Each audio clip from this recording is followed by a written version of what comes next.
Hey, how's it going, everyone? Hey, Welcome Twitch to chat. Talking Simulator. Yeah, I'm Cameron. I'm and- Adam. Yeah, and tonight we're going to be playing Diablo 2. Yeah, we're hopping in the Wayback Machine. Yeah, this is going to be sweet because one of the things that we love to do here is we talk about the games that we enjoy and the games that we play a lot of. Yeah. Because it's important to examine the, you know, I spent a lot of time playing this game, Cameron. uh, I A lot of time playing this game. I did not spend so much time on this game. I spent a lot of time with the original. Yeah. But I didn't get to play Diablo 2 that much. I think I was very busy the summer it came out. But like, yeah, I distinctly remember the summer it came out, grade 10. yeah. It was 96. Mm-hmm. And I was working in a pizza place. And I was up in like northern Saskatchewan. So it was hard to get PC games. Right. And because they didn't really send them, like it was hard just that far north. Right. So I had a friend who was going to Saskatoon the weekend that it came out, or the week that it came out, and I got him to buy it for me on his way back. And I remember this clear as day. I was working in the pizza place. It was Friday, and he comes in with a bag, and it was in there, and I remember that, man. Holy crap, I remember that. That was like my high school years was this game. Nice. Was playing Diablo and then the expansion set when it came out. This came out. I was a little older when this came out, but I think I was working. Sorry, not 96, 98. 98. Yeah, it came out in 98. Yeah, I think not Diablo 96. was 96, wasn't it? Diablo 1 was 96. Yeah. I think this game was 98, so sorry. My bad. I had a very similar experience with Diablo, where it was just like I was living in a slightly larger town than I think you were from, but it was, still tricky, Yeah. right? But what stuck with me from Diablo was the music, Yeah. which I thought was actually like stunning for its quality at the The time. voice lines stick with me. Oh yeah, yeah. Like in Diablo 1, there's a one quest in like level 1 or 2 of the dungeon where you find Snotspill, the goblin. And I can still recite that quest line from top to bottom. Yeah, such a good, but even in this one, like all the Deckard Cain stuff, and even if you like looked back on like the lore, I'm usually not like a lore person, but I remember reading like, because this is back when the PC games came with like big instruction manuals, like big thick ones too, and they were just, it was full of like stories about like the Herodrum and like why they were here. With and, what was his name? The Blizzard creative director. it was Metzen, wasn't Metzen, it? yeah. I remember all of his illustrations. Yeah. And like this universe was just so different, I think, for me at the time when I found it. Because there's no secret that like I love like gritty settings, like gritty shitty settings where nothing goes right for heroes, and like and this is kind of that universe. I mean, other than this one is a little less. Diablo 2 I feel like got less that, because Diablo 1 was pretty dark. Right. Yes. Like, yeah. Like Lazarus kidnaps kids and brings them into the chapel to like sacrifice them to bring Diablo back, or not Diablo back, but like to Diablo. Yeah. And like all that lore was just so cool. And then we moved on to this one, and this one got like bigger in scope, but probably lost a little bit of that like the intensity and the grimness. Yeah, I think so. Maybe a little bit, probably not as much as I think, but anyway, we're just waiting for it to install. Yeah, here. the So if you're expansion wondering is- why we aren't playing, it's got 2 minutes. Apparently, a 1.5 gig install on Diablo 2 took forever, and then we're just doing the expansion right now. hey, it's throttled to 14.4.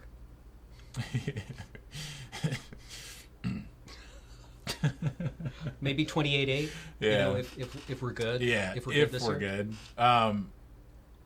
Yeah, there's lots to talk about with this game, though. Like it meant, I think more than any other game, this has meant the most to me.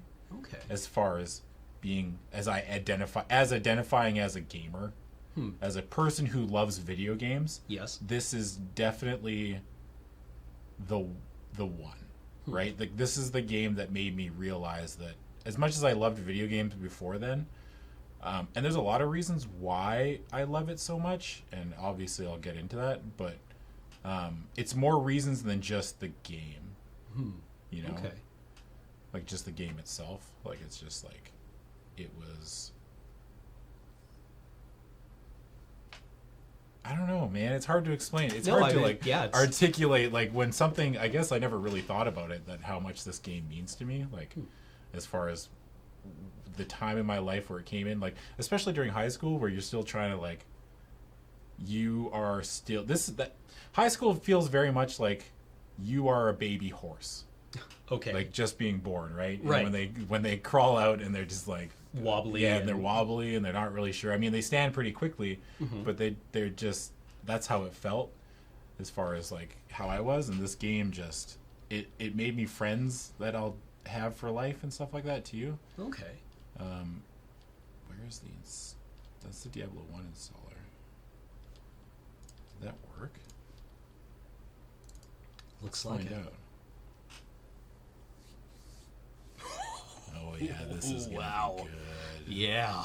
Okay. Well, let's show you what we're seeing. Yeah. It might be just windowed. I don't think it'll be windowed. I wouldn't think so. Yeah.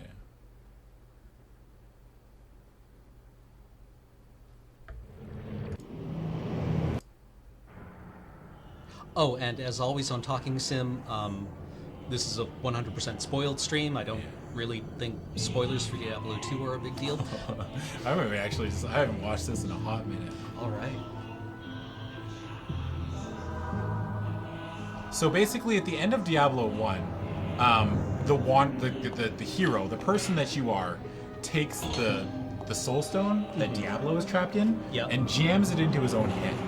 I remember that vividly. And then he leaves and he leaves Tristram and wanders across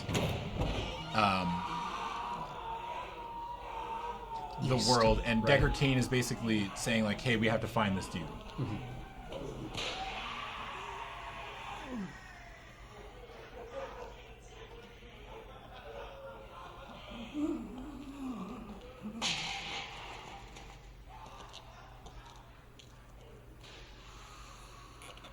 The cinematic still does look good, doesn't So, it? Marius, Yeah. at last I find you.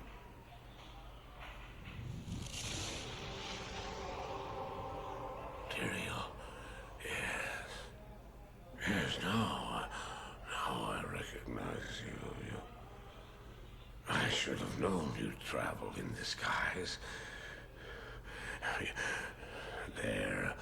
They're always watching. I've been searching for you for a long time, Marius. I was rather beginning to think you didn't want to be found. Oh, forgive me, Tyrael, please. It wasn't my fault. Not your fault. Tell me, Marius, how was it not your fault? The Wanderer. Yes, it was the Wanderer. My days at the Rogue Citadel seem so long ago. I sought refuge from my memories in the company of other outcasts, high in the mountains past the Eastern Gate.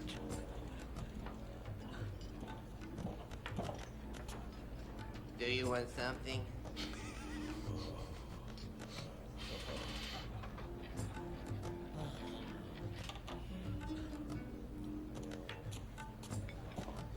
Oh, I fought sleep for days at a time. For when I dreamt, the memories would return. Memories of the monastery and the evil which had claimed it. Dreams, memories. I couldn't tell the difference anymore.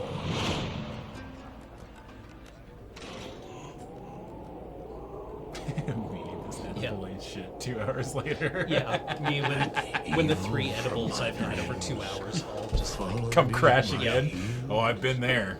Yikes. How had That wasn't you too bad. found And then you're me seeing triple here? like 3 hours later or 2 hours later, and you're like, oh no, I've made a horrible mistake. yeah. Barely able to carry the weight of his own sword. Be the burning terror which which drove me to hide here.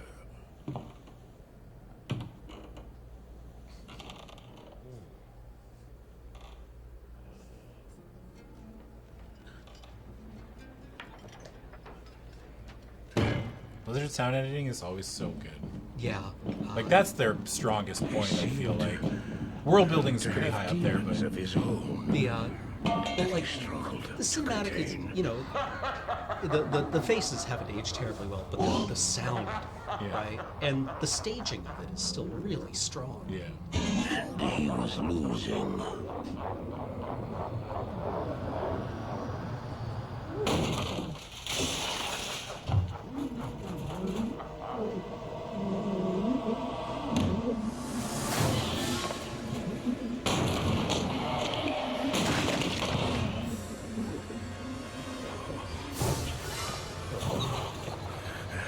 As I watched, I became convinced that I was truly mad. The terror, the destruction, the evil. See what I mean? Like Blizzard doesn't make stuff like this anymore, right? Like No, this like is work like WoW now is very Release the demons from my dream. heroes are good. Yeah. Right. Like all the heroes are awesome. but like clean too, like not. I don't know. It's hard. It feels like it's hard to articulate, but they don't make. They're a different company now, and that's not a bad thing. No, but It's like- yeah, they're I think I know what you mean. Yeah.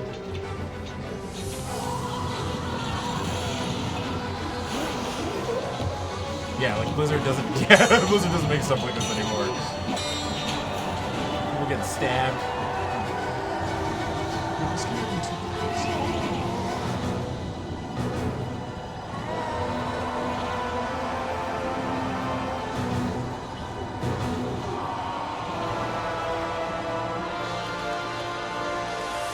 Wasn't Lord of Destruction 2000?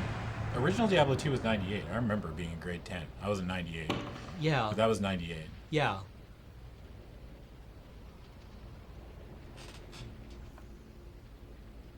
Yeah, a Wanderer showed up, messed everything up, and then...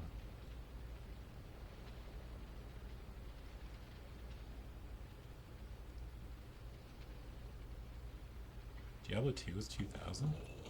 Was Why it? did I Man. follow him? Really? No. I Yeah, don't know. I mean, Okay. Google's the thing. You could Google it, but I'm pretty sure Twitch chat has. 2000? Really? All I know is that when Lord of Destruction was 2001? Oh, maybe I was in grade 11 then. I had to follow him. Yeah, 98, 99. From that I moment, graduated in 2001. we traveled together. Huh. East. Time flies. Yeah. Oh, Must be remembering it wrong. I mean, my story still stands. It's just fast forward 2 years. I remember where it was. See, I remember. I don't know I if think the it was on expansion PC is still- Gamer. Yeah. One of their demo discs. I got a trailer for Diablo 2. The expansion didn't install, but I'm fine with that. Okay. All right. So- So this is just the base game. This is Okay. the game we all saw in 2000, apparently. See, my favorite class was always a barbarian. Okay. But even just moving on from Diablo 1, where there were only 3 classes, the amount of like diversity between them all is actually astounding. Like each class got 3 talent trees, Right. and even just like you can tell kind of what the character does. Blizzard's always been good about this. You click on a character, you're like, okay, spear and shield, Amazon. Obviously, it tells you Right. like right here, but even just looking at Yeah, their flex. what they do, Yeah, when they're flexing. their animation is Yeah. very character friendly. That's a barbarian. Yep. Sure is. And like we know that's a sorceress. And that's a paladin. What do you think, Cameron? I'd go with what you're comfortable with. I'm down with anything. I mean, the best class is the sorceress. But I'd say if you want to, what did you play when you were playing this? my first character was a sorceress. Okay. The first one I ever did. All right. Sure. I'll let you run it.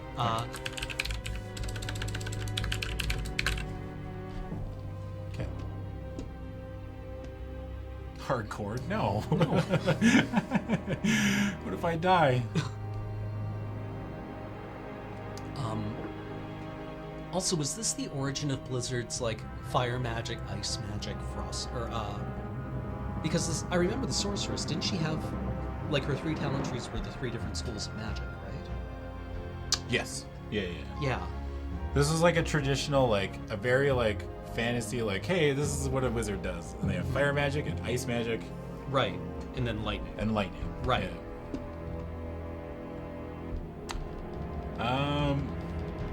Screw this. All right. Oh, this is something else. Are you gonna go? Do you have the itch now, or have you played it recently? I've been actually been playing this game, but modded at home. Okay. Great. There is a sorry, I'm just skipping by all this. Yeah. Okay, so the first thing that you notice, like even moving on from Diablo 1, is like there's way more stuff. Yeah. There's more inventory slots, and then you come in and it's already. When you first come into this town, you're already like, wow, it's way more inhabited than Tristram was. Like, when you start in Diablo 1, you start on like the very outskirts of Tristram, and you have to make this long, laborious walk into the center of town, and then you find like this group of people who are haggard and beat up, Right. and something is going wrong. Yeah, like all the survivors. Yeah, I guess I should have of listened Tristram. to what Guy or Marie Your said here. presence honors like- me. Greetings, stranger. This is like your I'm first not just dropped surprised in. to see your kind here. Many adventurers have traveled this way since the recent troubles began. No doubt you've heard about the tragedy that befell the town of Tristram. Well, some say that Diablo, the Lord of Terror, walks the world again. I don't know if I believe that, but a dark wanderer did travel this route a few weeks ago. He was headed east to the mountain pass guarded by the rogue monastery. Maybe it's nothing, but evil seems to have trailed in his wake. You see, shortly after the wanderer went through, the monastery's gates to the pass were closed, and strange creatures began ravaging the countryside. Until it's safer outside the camp and the gates are reopened, I'll remain here with my caravan. I hope to leave for Lutgelain before the shadow that fell over Tristram consumes us all. If you're still alive then, I'll take you along. You should talk to Akara, too. She seems to be the leader of this camp. Maybe she can tell you more. So already we're told a couple of things. Something's going wrong. Yeah. This Dark Wanderer, they don't know what he does, but he's causing trouble somewhere. There's a place called Lutgelain, Yes. which was Brand new. which is brand new, and also like I was like, there's a different town, like when you're first playing, right? Because like Diablo 1 was just Tristram, and that was it. Yep. There was the dungeon and Tristram, and this one's like there's other stuff out there. There's not just the one town, and this is like almost. This is like Tristram-esque, right? Like the setup, the way this town looks, and the music is the same. Yeah, the acoustic guitar, the kind of Spanish guitar. Yeah. Is there another? Do they not have? Oh, subtitles? No, Of course they have subtitles. What am I looking for? Resolution, but I guess this is it. Oh, well, this is fine.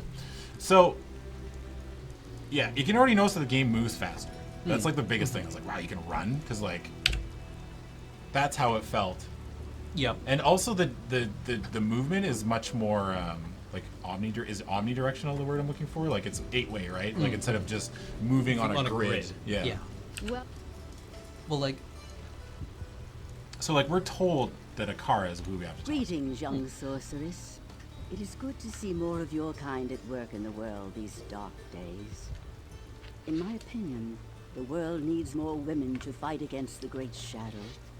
But I am forgetting my manners. I am Akara, High Priestess of the Sisterhood of the expats from the Sightless IRS? Eye. I welcome you, traveler, to our camp. But I'm afraid I can offer you but poor shelter within these rickety walls. You see, our ancient sisterhood has fallen under a strange curse. The mighty citadel, from which we have guarded the gates to the east for generations, has been corrupted by the evil demoness Andariel. I still can't believe it. but she turned many of our sister rogues against us and drove us from our ancestral home. Now the last defenders of the Sisterhood are either dead or scattered throughout the wilderness. I implore you, stranger, please help us. Find a way to lift this terrible curse, and we will pledge our loyalty to you for all time. All right. There is a place of great evil in the wilderness. Kasha's rogue scouts have informed me that a cave nearby is filled with shadowy creatures and horrors from beyond the grave. I fear that these creatures are massing for an attack against our encampment.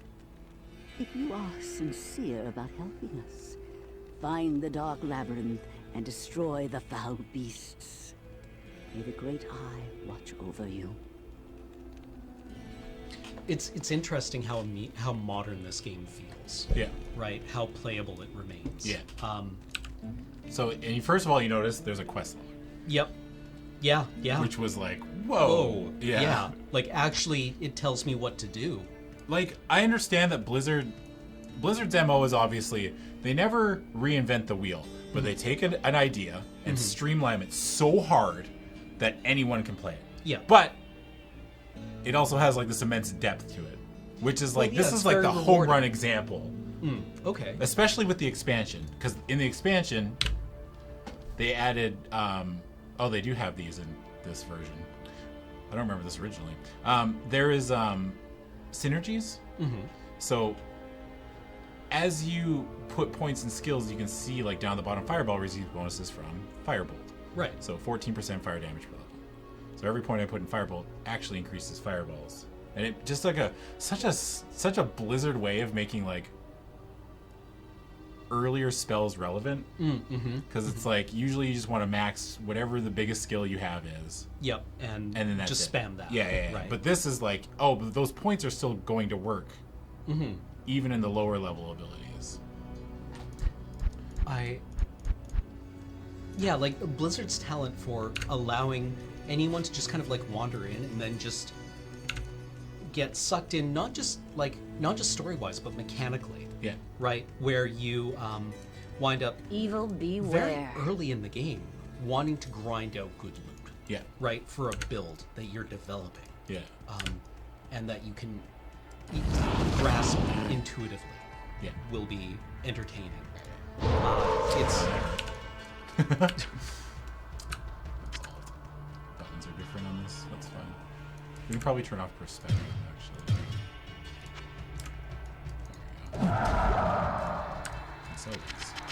So, shrines were in the first game, but they weren't as like even the monsters say stuff, and like the monsters have personality. You're Well, like, Diablo 1 was a very primitive game by comparison. It was a dungeon crawl, right? And I mentioned this to you before the stream started, but I wanted to talk a bit about when we were inputting things into Twitch's front end. We decided to keep the roguelike tag. Because I distinctly remember reading an interview with the developers for the original Diablo PC game in the mid-90s, where they were talking about, what kind of game this new Diablo was going to be. And they specifically referenced that they wanted to make an updated version of Rogue. And what they identified... What? Oh, okay. You just turn it down. Yeah, that's fine.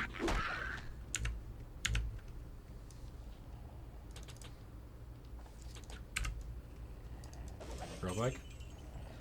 What yeah. they identified was? What they wanted to make a new version of the game Rogue, which was actually might have been the first or among the first video games I ever played. At my uncle's house over in Cordova Bay. Oh, really? Because he had a computer. Yeah. Right. And he had a couple of games, and the game that I was able to get into when I was very young was Rogue. Sorry, just quick thing. So in the camp, Akara is like, quintessential starting RPG quest. Yep. Find the cave, kill the monsters. Very simple. Very simple. Right? Very And they're iconic. so good about, like, not only is it called To the Den of Evil. I mean, they tell you in here, like, look for the den in the wilderness outside the rogues camp. But it's, like, so clearly marked. Which I still think a lot of game developers could probably learn from. Yeah. Like, as far as, like, this is very apparent that this is somewhere that we need to go. It's like it's player friendly, This is Yeah. trouble. right? There's nothing. I want to feel that, like, occasionally game devs get into their mind that the wrong thing is important in their games. That a kind of obliqueness makes a game entertaining, and it can, but it's not necessarily that fun. But what they said in the interview was that, okay, they wanted to make an updated version of Rogue, and what they identified as the crucial elements of that were the procedural dungeons. Yeah. And well, that was basically it. But the leveling up, making a character, going through this dungeon layer by layer. Yeah. That was what they wanted to preserve. And what they didn't mention at all was the permadeath that we now associate with roguelikes, and the heavy RNG element. I think that would come later, and I think that would be something that game devs would look at this and say, you know what I miss about Rogue that isn't in modern games? Yeah. Is the replayability that RNG affords you. I think it's worth mentioning too is that I said that there was, like, things about the game that were more important to me than the actual game. I mean, like, it's part of the game, I guess, but, like, more than just playing it was BattleNet. And, like, how important BattleNet was me and my friends, as far as, like, an easy way to make multiplayer gaming accessible and accessible and quick, and just, like, being able to load into a lobby and then, like, find your friends super easy and then start playing Diablo 2 together was, like, so important. And I know that a lot of people consider this game's multiplayer being, like, a big key and why it was so good. It's just, like, you have to think about, probably, I'm assuming, what kind of undertaking it was, because there wasn't really anything like that. Well, and this wasn't yet in the era of always on internet. This was firmly in the era of, like, 56K modems. Yeah. So your online time was important. You probably had a time-gated subscription. Yeah. Yeah, I forgot about that. Yeah, that was the thing. You had minutes. It was like a cell phone plan. Yeah, I forgot about that completely. So committing to an online game was kind of important. Yeah. And this was just, like, it made it so much easier. It made it so easy to do that it was just, like, there was nothing like it. Like, you didn't have to enter an IP address and, like, connect Right. through the game system, like, in any way.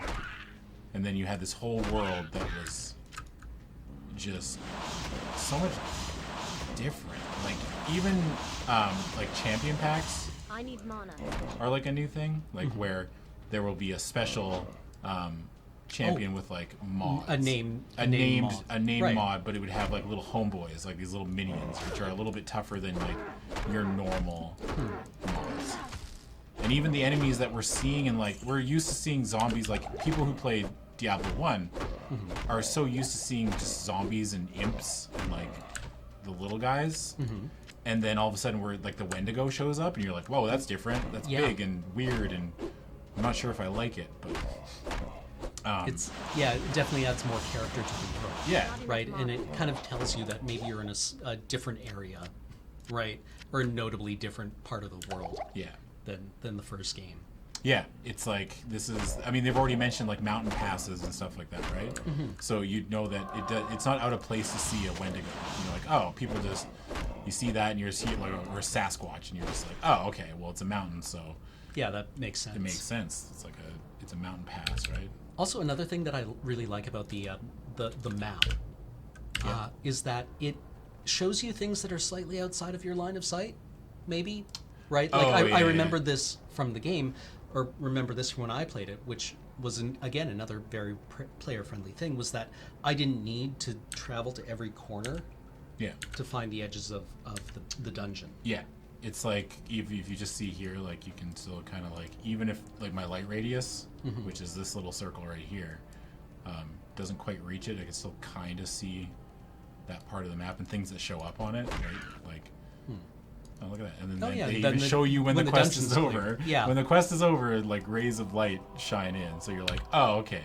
And This cave has been purged of evil. you get a nice Done. little voice line of every character. Done. Yeah. Right. And it's so cool, man. Yeah. Like, it's just, they're so good at like adding personality to everything. You know? And I can't help but be amazed at their ability to do it, because I can't imagine how hard that is. It's like, how do you give this personality? Voice lines. The way it animates, right? Yeah.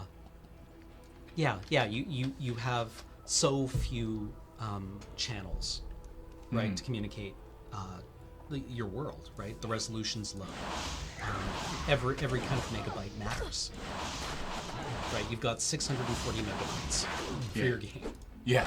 Yeah, it's like they're... Although this one came in I remember it came in like 2 CDs, I want to say. Oh, it was like 4. There was a play disc, an install disc, a movie disc. Right. There was a lot for this one. This one took...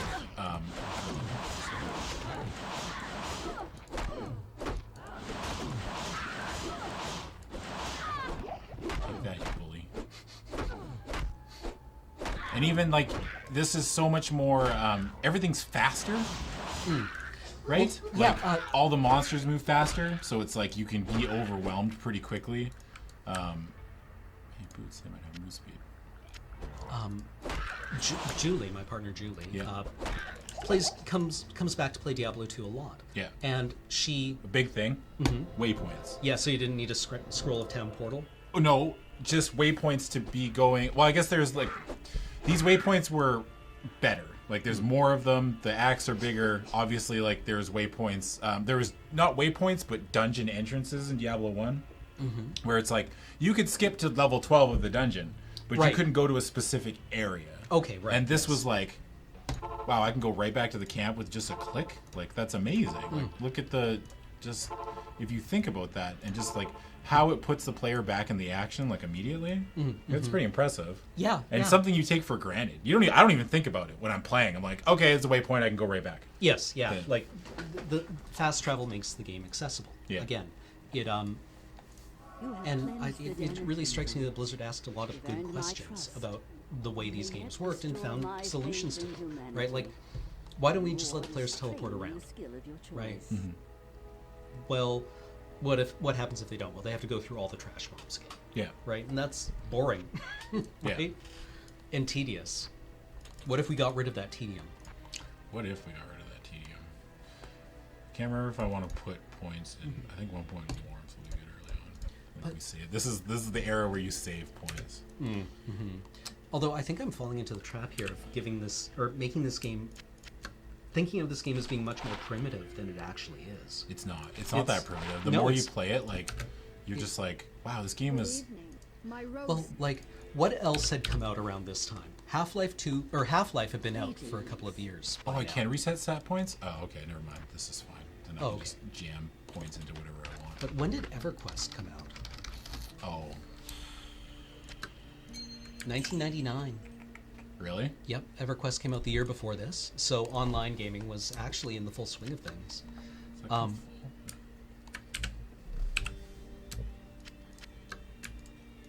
Not in town. Okay, fine. You can't shift click them into the scroll. Okay. And in the late 90s, we had a huge proliferation of games. I want to say things started moving very quickly. Well, there was like, I definitely remember this being the era where like video games were kind of becoming cool again. You know, because like for my entire time as a, like even they hear like we have Bish Bosh. Like Bish Bosh always spawns in the cold plains. It's always here, so you always know Bish Bosh in every difficulty. Right. Bish Bosh is gonna be there. Like Every Augur time. in WoW. Yeah, it's like Hogger Yeah. and WoW. Like, And then he blew up, and he's like, what does that mean? And it was like, well, fire enchanted means like they're gonna blow up when they take or when they die. When they die, right? Yeah. And I still think in those terms, right? I Like, need mana. you ever pull your wallet out of your pocket and your keys and change go flying out too, and Yep. just like, right? And I always refer to that as just going up like a Diablo thing. I prefer the term. I use the term yard sale Oh yeah. when yeah. somebody drops a bunch of stuff, because it's like, you know, when someone's having a yard sale, they just spread their shit all over their lawn. yeah. This is definitely like a very yard sale situation. When they die, like loot just starts spewing out of them. It's like, well, they had a yard sale. They're selling everything. Yeah. And then even this game already adds in, like, we're already like in the beginning of the game, and they've added in these shamans that can res fallen. Yeah. And you're like, oh, that's a brand new problem to deal with that we didn't really have to deal with in Diablo 1. But yeah, now you have to I need really mana. work on prioritizing enemies. Yeah. And it's like, I mean, now it's primitive, right? Like, we look at this and it's like, oh, you just click on them. Like, just click or go around them and click on them. But it was never something that we had to, like, really deal with that much at any point in our careers as gamers. Like, you know? Like, it's just like, okay, sure. It's good enough for me. And again, I'm just really impressed by how usable this is. Right? Like, the game's still good. Like, obviously there's a bunch of stuff that doesn't work anymore. Potions. That feels very archaic. Like, mana potions. Like, it's almost like a little bit of a disconnect from the action. Right? Because it's like, okay, you're a sorceress, and your whole deal is casting spells. And obviously it's like a management thing, but it's not. It's not. There's no management, right? You just Yeah. want to cast spells. And then all of a sudden you can't cast spells anymore because You've run out of you've your run spell out of your power. spell Yeah. power. And it's just like, the only easy way to do it is like this weird, like, kind of awkward belt that you put into your... You put the potions in your belt, and then you have to click on them, and they go away, and you got to go Yeah. back and refill it, and it's just like... Well, I mean, like, it took D&D until 4th edition, Yeah. really, to make magic users, to make its wizards, not have to cast one Norse and then go to sleep for 12 hours. yeah. Right. Yeah. Like, I remember playing D&D back in the era where you would cast like your magic missile, and that was your big spell. Yeah. And then you would hang back and fire your crossbow. Yeah. I remember that too. Rest Like, I remember coming into D&D and being like, oh, you can do all this cool stuff. And then I played a wizard, and I was like a level 1 wizard, and I'm like, I have 4 hit points. It was like something breathes on me, and I just die, and it's like the slow, like... But if you do this for 18 months, you'll eventually be able to cast Wish. yeah. It's like, well, that doesn't sound very fun either. Yeah. That just sounds hilariously unfun. So now we're seeing like these cursed sisters that they talked about, that Akara mentioned, right? It's just like, the rogues. The rogues have been cursed, and it's like, oh, well, there's the rogues. There they are. Okay, so I Yeah. must be getting close to whatever it is I have to do, right? And even like, I'm looking for Blood Raven on the burial grounds next to the cold plains. Like, Not enough the mana. way that they tell you where it is without just holding your hand. It's like, it's next to the cold plains, and you're like, oh, okay, well, I'm in the cold plains, so obviously there's going to be an entrance somewhere. Yeah. And if I well, follow the road, then I'm it should assuming work, eventually I'm going to find the burial There is grounds. dark magic. right, check around the edges. And I already know that I have Scrolls of Town Portal, which is from the old game, but there's also a waypoint way back there that I know that I can go back to anytime and just get back to the cold plains and get right back to going forward. Like, it's such a cool, like, just a dumb little thing that you don't really think about when you're playing. I always hate this fight because she went in so much. I need mana. Oh, she's stuck herself in the corner. Oh, fuck. No!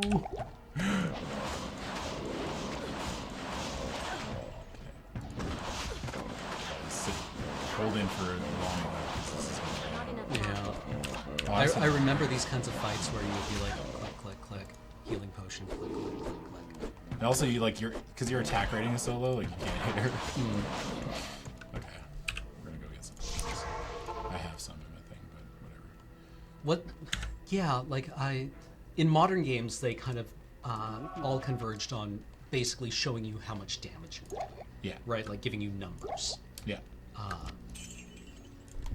There was nothing like that here. As, Like, as feedback for like. there's no feedback to what you're doing per se, but I think that was just so much farther beyond this game. Right. Like that, like being able to have the technology, I guess, of doing that.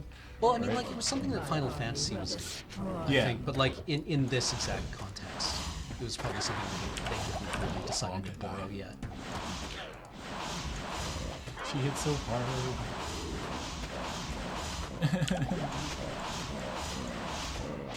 Get over here, bullies. Help me being bullied.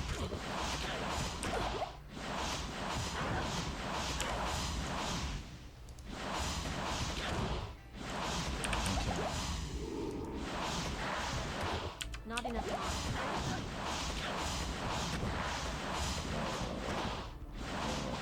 So you have like this long, laborious fight. And your reward. Oh, don't die, don't die. Ah!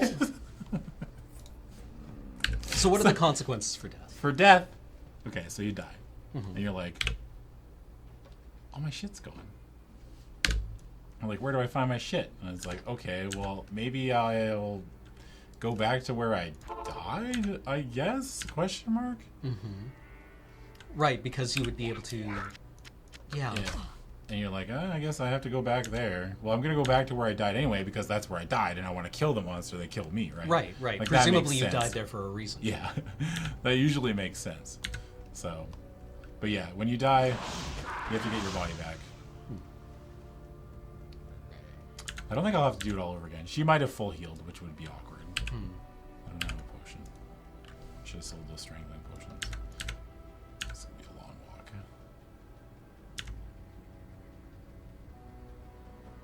Like, even the animations are still pretty good. Right? Like, I mean, they're a little wooden, but. they're a little wooden, but it's 2000, right? Yeah, yeah.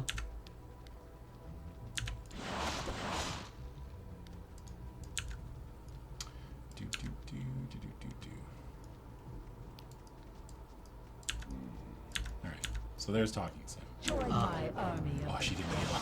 Okay. Okay, so we killed Bloodraven. Hey, look! A yellow item.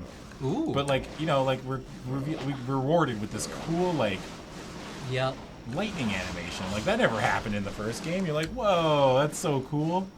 We must have done a good. Yeah, that's a big pog, as they like to say. So, we're gonna take that. Rest now. I always liked, when I was playing this game, originally, I always loved doing these little side areas, because, I don't know, I just like doing it. Well, yeah. So like even in like in this area, you're like, oh, okay, well, I've killed Bloodraven. It says return to Kasha for a reward, and I'm like, okay, cool. But what if I want to go take a look at like these areas? Like, what's the crypt? Like, Yeah, what is what's the that? crypt? Yeah, like, Why? It's like, I don't know. They're so good at just here's an area. yeah, it's We don't mention it. It's just a thing that exists. That would probably exist in a world like this, right? Like Yeah. you're in a graveyard. Yeah, there's gonna be a mausoleum or a crypt, and it's like, do you want to check it out? And it's like, hell yeah, brother. Like, well, yeah, and this I wanna is get in very there. much like the original Diablo, Yeah. right? Oh, that's it. Get that, boys. Bone Growler the Wraith. I wonder how much of Bloodraven's fight mechanics encourages you to have a look around the area. Oh, so here we go. We're already looking at like loot and like how this game is set up, and when you seeing a yellow item for the first time was so cool because there wasn't anything like it in Diablo 1. Right. Diablo 1, it was white items, magic items, uniques. Right? Am I right? Were there rares in Diablo 1? Am I right? I'm trying to think. Were there rares? I honestly don't remember. I don't It's remember lost either. the mists of time. Someone's going to know. I'm right? Okay, good. Okay. I was making sure that I didn't want to be wrong. Can't be wrong on the internet. No. Oh, So- God, last thing you did. And then this game takes all this loot, and we've already seen magic items, and all of a sudden this yellow item pops up, and you're like, What's this? what's this? And so you identify it. Obviously, I can't use it, but you're like, items can have multiple mods? Like, how crazy does it get? You know? And we haven't even seen a set item. And we know there's going to be uniques because they were in the first game. Mm-hmm. I don't know. It's just like, it's that very simple, just carrot on a stick system that I love. And it still works to this day. Like, this setup of loot where it's like tied to getting into the nitty gritty, but it's like there's certain item levels, like each weapon will have a how can I put this in like simple like forms that aren't like just using a bunch of buzzwords or something, you know what I mean? Like each weapon has like a tier.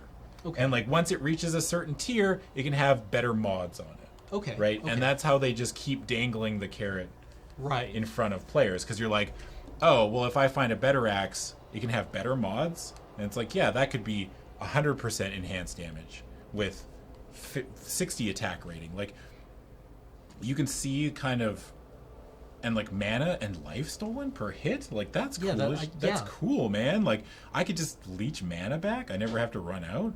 Yeah, a certain threshold. There's like a barrier, that like a requirement that items must meet.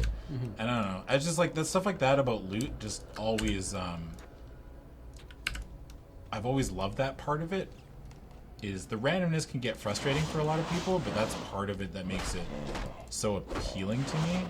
Because there is not a better feeling than when you do get that like perfect drop, and like everyone can appreciate that. I think like you get the exact correct bit of loot for your build. Yeah, or just something that even because of BattleNet, we had all of these players that we were interacting with that we could trade with.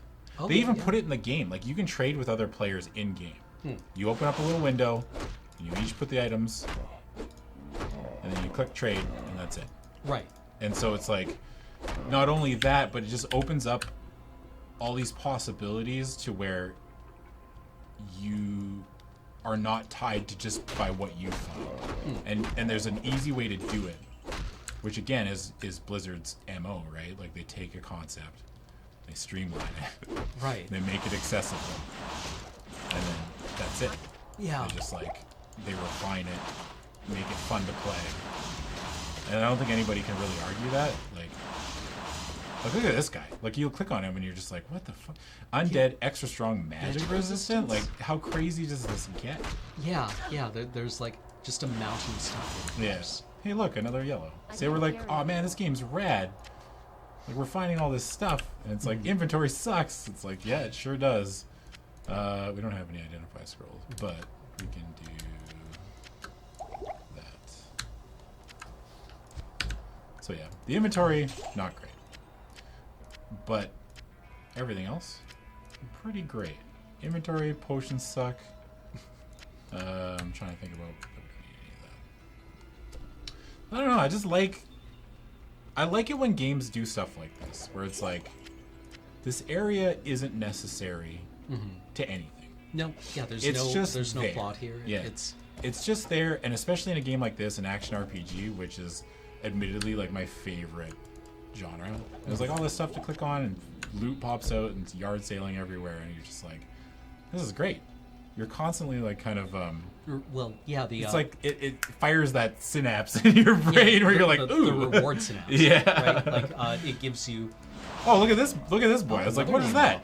You're like, oh my god, what does that even mean? It's aura enchanted, and it's like, what does the aura do? It's like, nobody knows. Like, this is even when the internet was in its infancy, where all of this information wasn't readily available, right? Like, it got to a point where it was, like, you could look this up on, like, there was, like, Diablo2.net and a bunch of other websites that really made it easy. But I was like, oh, something's freezing me, so I'm assuming that, he's doing freezing damage to me if I'm near him. I remember downloading a guide when I was a teenager for Ultima 4 on the Nintendo. Yeah. And it was, printing it off would have been a major task. Yeah. Because it was huge. I remember, because I was subscribed to Nintendo Power, and every month getting Nintendo Power, and I'm hoping they covered a game that I was playing, because every now and again you get a code or like, you know, a little tidbit, or if I was stuck on a spot, I could find out. Yeah.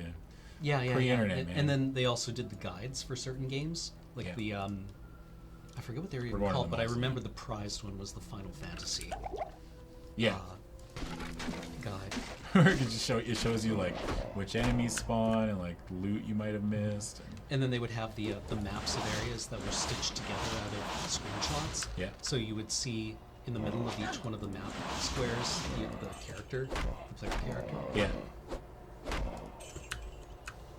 Man, this game was great. Damn, dude. I mean, Well, like, the if or, well, well, I mean, you- like, I've been playing it modded, which I vastly prefer. Like, Okay. modding it is just great because, like, the inventory, like the mod I'm playing, the inventory is like double the size. Okay. Like they have one inventory part for just something that was introduced in the expansion, which was charms, which are items that you can keep in your inventory that provide a passive bonus depending on what the charm says, and they adhere to all the rules that normal items do. So there's magic charms, rare charms, Okay. and even some unique charms. Actually, our charms aren't in Diablo 2, are they? The charms were introduced in the expansion, correct? Twitch chat? I'm trying to remember. Diablo 2 modded is actually really good. Yeah, it was Lord of Destruction? Okay. I just want to make sure I'm getting all my information right. Yeah, that's what I thought. Hey, look, another yellow. That's nothing I can use, but hey, it's paying it's out. always fun. That's what I mean. It's just like, oh, I can't use that? And I was like, but for me, it was like, oh, I found a yellow, like a rare sword, and it's like, even if I couldn't use it, I was always playing with friends, and that was like, oh, is this good for you? Yeah. Kind of thing. I mean, we type it because we didn't have Ventrilo wasn't really a thing. No. Yeah. In 2000, maybe it was, but I never used it. But I don't know. This game is something else. I'm impressed. If your companion could use it, yeah. And even like I wish we could have played a bunch of the expansion, because I think like the expansion really brought in a lot of ideas that I don't know why I'm doing this. So we've got a full inventory. This is the very like the very D&D thing. We've got a full pack, and we want to head back to town to clear this. This is like the quintessential RPG experience. Hardly believe that you've defeated Bloodraven. We need to convert everything into gold so we can convert that into something that we can use. I've been playing this mod called Path of Diablo, which they have their own private servers and stuff like that. Path of Diablo is really And the good. allegiance of the rogues. I have What? placed several Oh, of you the mentioned the best inventory is warriors modded. at your Yeah. Anything disposal. else? A bunch of the skills are. A bunch of skills that are pretty useless in this version, and even Lord of Destruction have been completely reworked. So like a Summoner Druid, for those of you who played Diablo 2, a Summoner Druid was like, not great. But in Path of Diablo, it's actually really good. Okay. A lot of classes have like from what I've played so far, is a lot of classes have good leveling skills that you can just respec out of later. I mean, they add the respec even in this patch, like in these later patches, because like when this game first came out, there was you couldn't reset your skill points. Like vanilla Diablo 2, like that didn't exist. So when you were leveling, you were just like putting 1 point in Ice Bolt, and it was a slow grind towards Blizzard or whatever. You put 1 point in each skill that as it got to it. Like the only downfall of this game at launch was leveling. Was if you wanted to do it like optimally, like if you just weren't putting skill points and skills and whatever, it's kind of like you wanted to get to Blizzard or Frozen Orb, right? Right. But you can't use these till level 30, so it's like, what am I going to do? I'm going to have 1 point in here. You're going to have a bunch of skill points just sitting there, and then you're going to try to put 1 point in each of these because it clearly shows that you need both of these Yeah. to get to Blizzard, right? Well, I remember quite a lot of paralysis around trying to assign my points when I was able to play this game, Yeah. and just thinking like, I'm gonna mess this up. I Also- don't know what to do. Also, this is a thing, companions.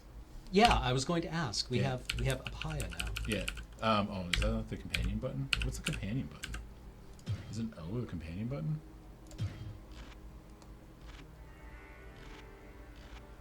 Can you not equip companions in vanilla? Am I like misremembering everything? Mercs weren't customizable? Oh, it was just okay, so not in Diablo 2, but in Lord of Destruction, you could give them gear, Right. which made mercs very powerful. You can't keep them between acts, man. I remember nothing about this vanilla game. Actually, we need scrolls.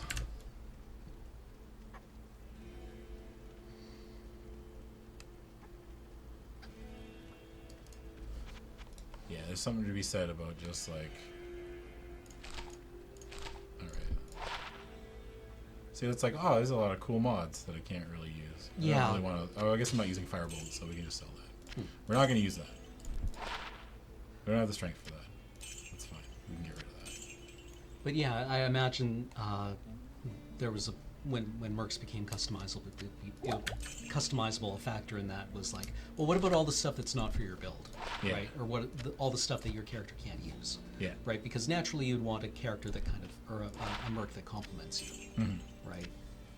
Yeah. So maybe that would be a good way to. And like LOD changed a lot of stuff in that mercs, you could res them, like if they died, you could pay a small fee, and they would come back, and it felt more like a companion rather than just like, oh, you get this mercenary on loan for like an act who is really not that strong, and just like there's not much to it. Like she's not customizable, right? Like there's nothing. I feel like this is the one part that they made a lot better. Like this game was already pretty good, but obviously everything can be improved. But just like you're given this companion. Doesn't really do anything. Doesn't have a lot of personality, right? Just yeah, they wander around.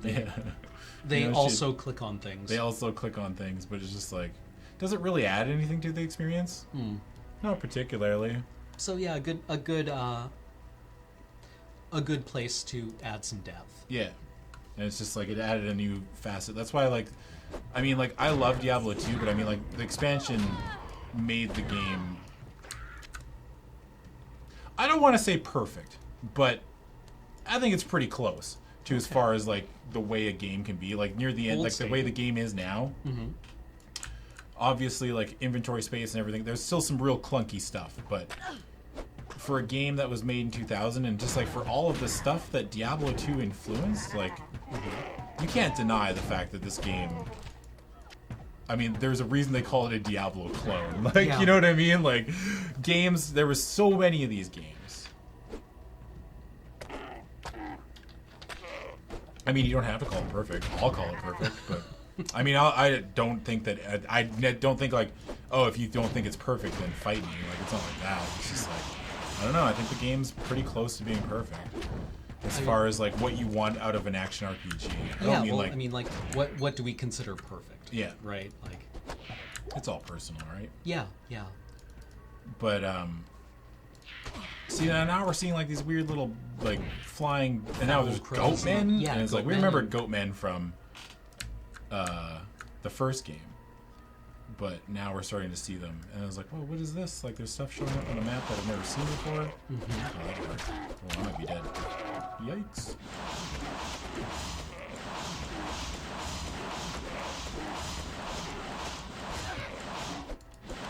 So strong. Marcus Poison. Quintessential? I mean, yeah. I don't think perfect's a wrong word, but Not enough mods. it's a word I use.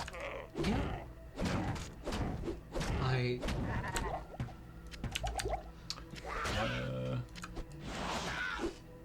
What? no, I'm just wondering if there's like how to contribute to that conversation, Oh, because I think it's an interesting one. But yeah, like, at what point do you say like, because perfect literally means like when No it's flaws. stopped, yeah. right? Like when you conjugate a verb into future perfect, future perfect is the verb move where things have stopped developing, right? We'll have achieved an end. Yeah. Oh, my Merc died. Oh, no. Okay, rip. So, like, at what point would you have this game? You don't want any more changes made to it, right? Yeah. Like, is the modded version you would think of being completed? Yeah, I guess that's an unfair word to be using, but I just mean like for a base game. Yeah, maybe perfect was the wrong choice. Oh, I don't know, right? Well, the more I think about it, like it's definitely. I've already admitted it's not perfect, right? Like potions are dumb. Right. Inventory space sucks. It's like especially for like a loot-based game where you want to pick up a bunch of stuff. Like having a big chunk of your inventory being taken up with. Especially with they added charms in the expansion. It made less sense to have a small inventory because these charms were eating up space that you wanted to have the passive bonuses for. Right. And you couldn't pick up more loot because in a loot-based game it's kind of weird, right? Like, yeah. It eats up a lot. Optimizing your build should also mean that you get to play more of the game. Yeah. Right. Instead of like the loop of like filling up your bag and going back to town is inherently kind of a little irritating. Yeah. Right. Because it means you stop doing the game thing. Yeah. And also a thing is like we are incentivized to find the waypoints in each area because we know that like we can always travel back. You know, like we can already tell we're already told with that first waypoint that we're shown indirectly how important they are. Well, because we get to the burial ground and then we're like, oh. Do I have to run all the way back? I'm like, no, you can just take the waypoint back to the Cold Plains and then keep going on your adventure. Well, so and it also gives you that enormous list. Yeah, and people the love, blank list. People love filling out lists. Yeah. I've started doing this in Destiny too, where I've got like all these chivos that I want to do, and using the in-game triumphs thing is fine, but it didn't work for me until I started actually writing out checklists. Yeah. So I could have that empty box that I needed to fill in. Yeah. And having that like list of empty waypoints, I could see being very compelling. Yeah, it's the same. That was how it was for me too. I just liked, even if I knew like later on in the game when you play a game so much, you inherently know just what parts you can skip. Like it doesn't matter. Like there's a lot of areas that you'll never go to. Can you die? Thank you. Out of curiosity, do the waypoints fill in order?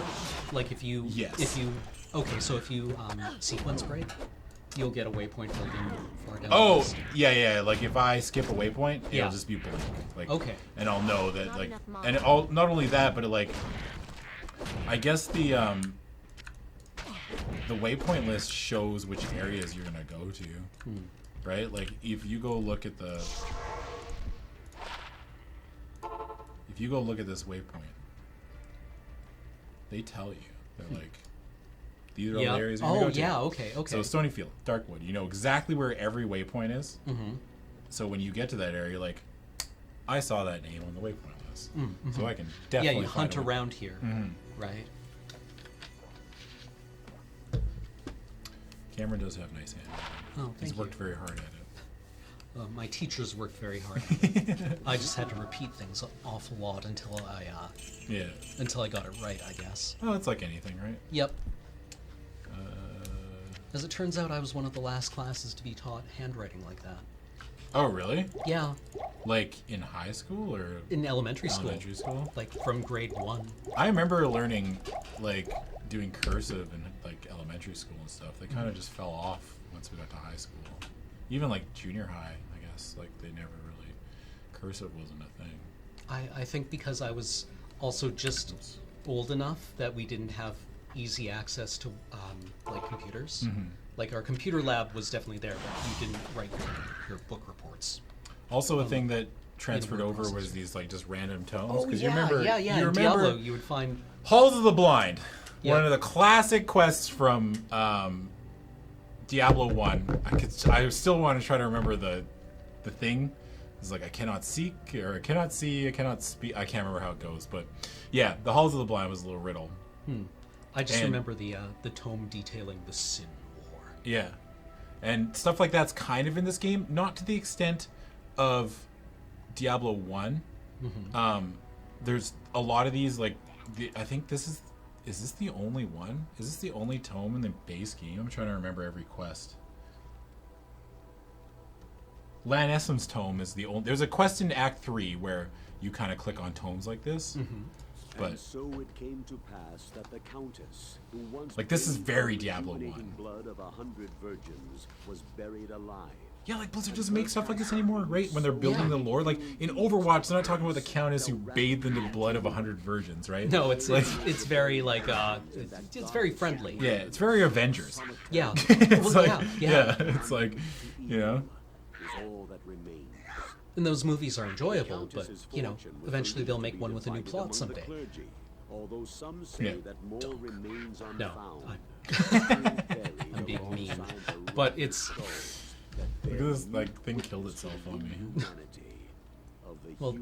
Oh, that would be so great if you were reading a book in public and some guy came up and like aggroed on you. If they would just die on their own while you're reading, that would be amazing. So we clicked on this book and already we've been rewarded. Because it's like, look for the tower in the Black Marsh beyond the Dark Wood. And I was like, well, I'm in Stony Field. So I already know that if I look at that, okay, here we go. Look at that. If I look at this, I know that the Black Marsh is next. Dark Wood's the next area. Yeah. But, I mean, obviously the first time through,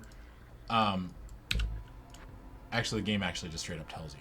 So if you go through the underground passage to the Dark Wood, you're told here, like, look, underground passage level 1. Would you look at that? So the game is like really good at just telling you where to go. I feel like maybe some of this is lost a little bit in Act 2, which gets a little muddled as far as the direction that you're supposed to go. But I still think Act 2 is very good, even though a lot of people hate Act 2. I clicked on that. Skeleton archers. Paul's rolling over in his grave. I need mana. Man, it sucks.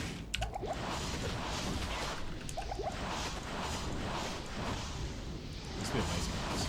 These guys, I hate these. Like, and then even then, like, this is already more advanced than Diablo 1. Like, there's these enemies that are shooting lightning balls at us, and there's a lot to like process right now. And I really need you to chill out, game. Like, you're just like, you're constantly, it feels like every new area is like, they're introducing slowly new enemies thrown your way. Which, I mean, like, is the hallmark of, I mean, we take that for granted now, but I think that this game especially, like, it's very apparent. Like, this is the model that we're going for. It's a very gradual increase of danger. And like new vectors for danger too. Yeah. Right. It's like, it's a fairly simple thing to make monsters more, like have more hit points and hit harder. Yeah. Right. But giving them new abilities that can synergize in very dangerous ways. And I think that what's the word I'm looking for? The rare monsters with the extra mods on them is a very good job of doing that, because it's like, I mean, later on in the game, you actually run into creatures that are just straight up immune to certain types of damage, which sucks. Like, that's not fun. That's, no. I guess that's where I would take back, like, this game is perfect. It's like, no, immunities are stupid and should never be in any video game, but that's just me. Like, you should never be completely powerless if you're playing by yourself. Yeah, well, it's a punishing mechanic for over-specializing, I guess, is the rationale behind it, and it's like, oh, okay, well, the character that the game let me build is incapable of overcoming this challenge, and you wind up feeling cheated. Yeah, I would feel especially cheated because, like, let's say I only played this game by myself, which a lot of people did, and they didn't know about immunities, and then they level their sorceress, and they get through, because there's 3 difficulties. There's normal, and then you beat the game, and then you do the same game again, on a little bit higher difficulty with chances at better loot on Nightmare, and then it happens again on Hell. And if you get all the way to Hell, and there's a ton of immunes in Hell, like everywhere, and you're just like, wow, this is actually miserable. It's not that bad in Nightmare because it's like you can just skip a pack or something, like if they are, you know, immune. And no, it's not the case in Hell. In Hell, like everything, almost every other thing is immune to something.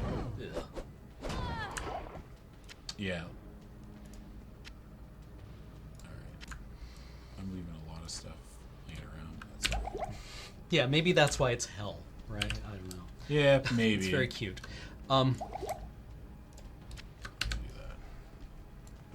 Actually, we need stats too. Probably need strength at some point.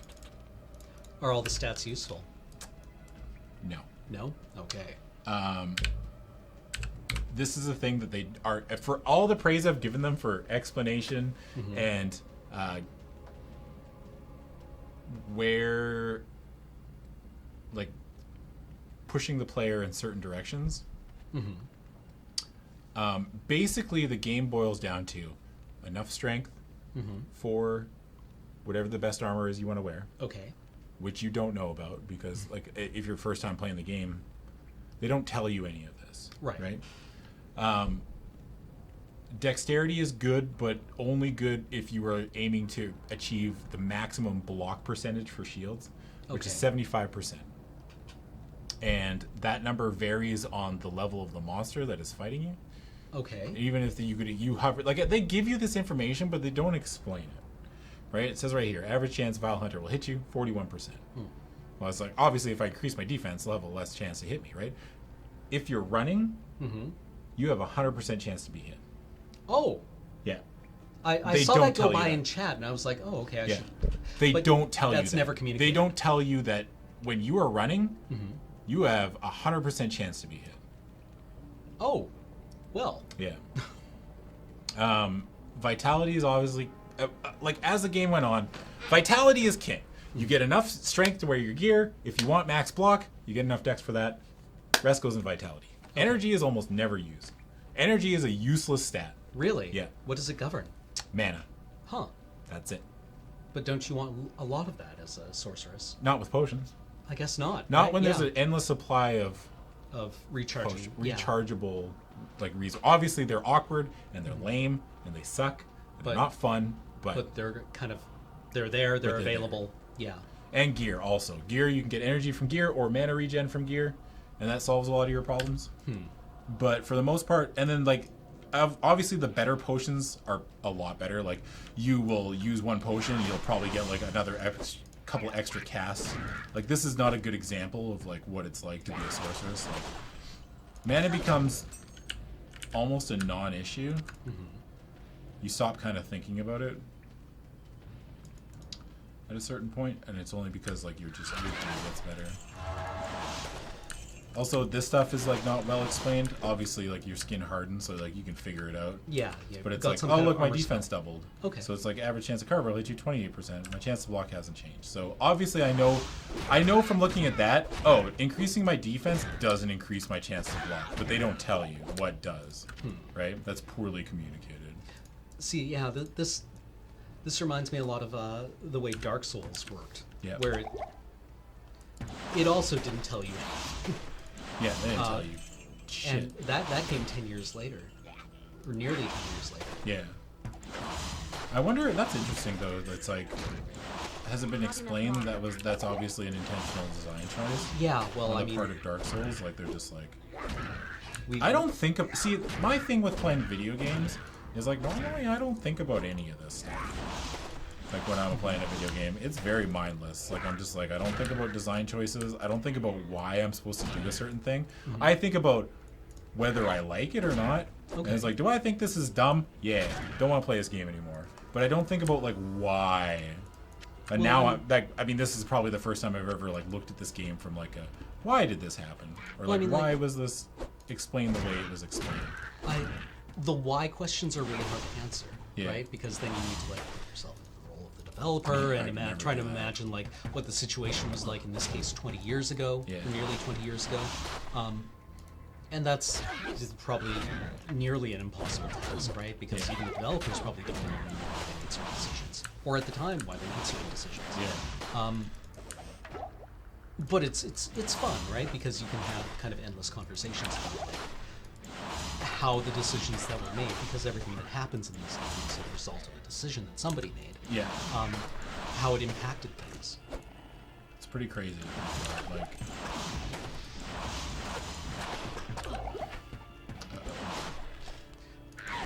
we almost died. Smile. Oh, are you extra strong? Fuck, that's extra strong. I'm dead. Oh no. That sucks.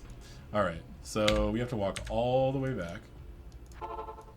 Actually, it's not that far. Dev said they don't tend to do surveys because people don't know how to answer the why questions. That seems totally reasonable. Do you mean GGG as in the Path of Exile people? I'm assuming that's what you mean? Like grinding your games. Yeah, it's hard. It's hard for players to like why? Why did this happen? or why is this like this? What would you change? Yeah, it's right. Like, no, I don't know. I don't know. I'm not the professional game developer. Yeah, right. no, I don't you know what's figure it out. possible to change. Yeah.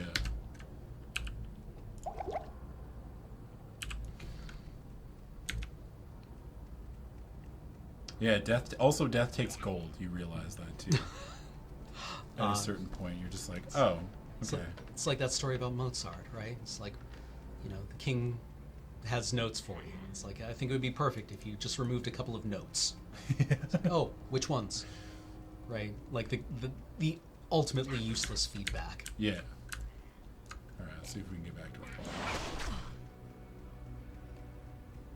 So it turns out, extra strong mobs are tough to kill, especially with a bunch of fat. Okay, we've messed up. I think that's the tree. Yeah, there's the tree. Oh fuck! It's a wide lad. Yeah. See, sometimes you just die a lot, and that's okay. I guess answering that why question is is why these people are professionals, right? Yeah. Excavating that why from why something was unsuccessful or why something worked probably takes like years and years of practice. Yeah, I even mentioned, I mean, spoiler alert, I actually briefly mentioned this on the latest episode of Spectator Mode that I've finished editing, about Melee, and about how a game becomes timeless. Okay. You know?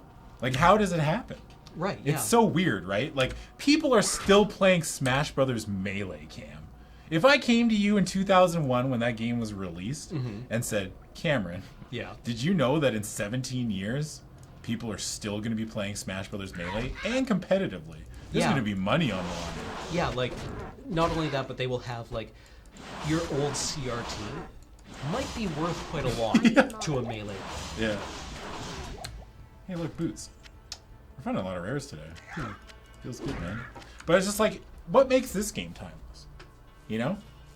And it's, even when you looked at it, you're like, hey, this isn't as bad as I thought it would be. You know? You looked at it and you're just like, I could still see myself playing this game. Yeah, well, I mean, I find myself, again, we were talking about this before the stream, but I find myself every year when I go home to visit my parents around Christmas, I install Master of Orion 2 on my laptop, because when I was a teenager, I got Master of Orion 2 for Christmas, and I played it a lot around Christmas, and that was kind of like the experience of it, right? You attack Antares and you have Christmas dinner. That's great.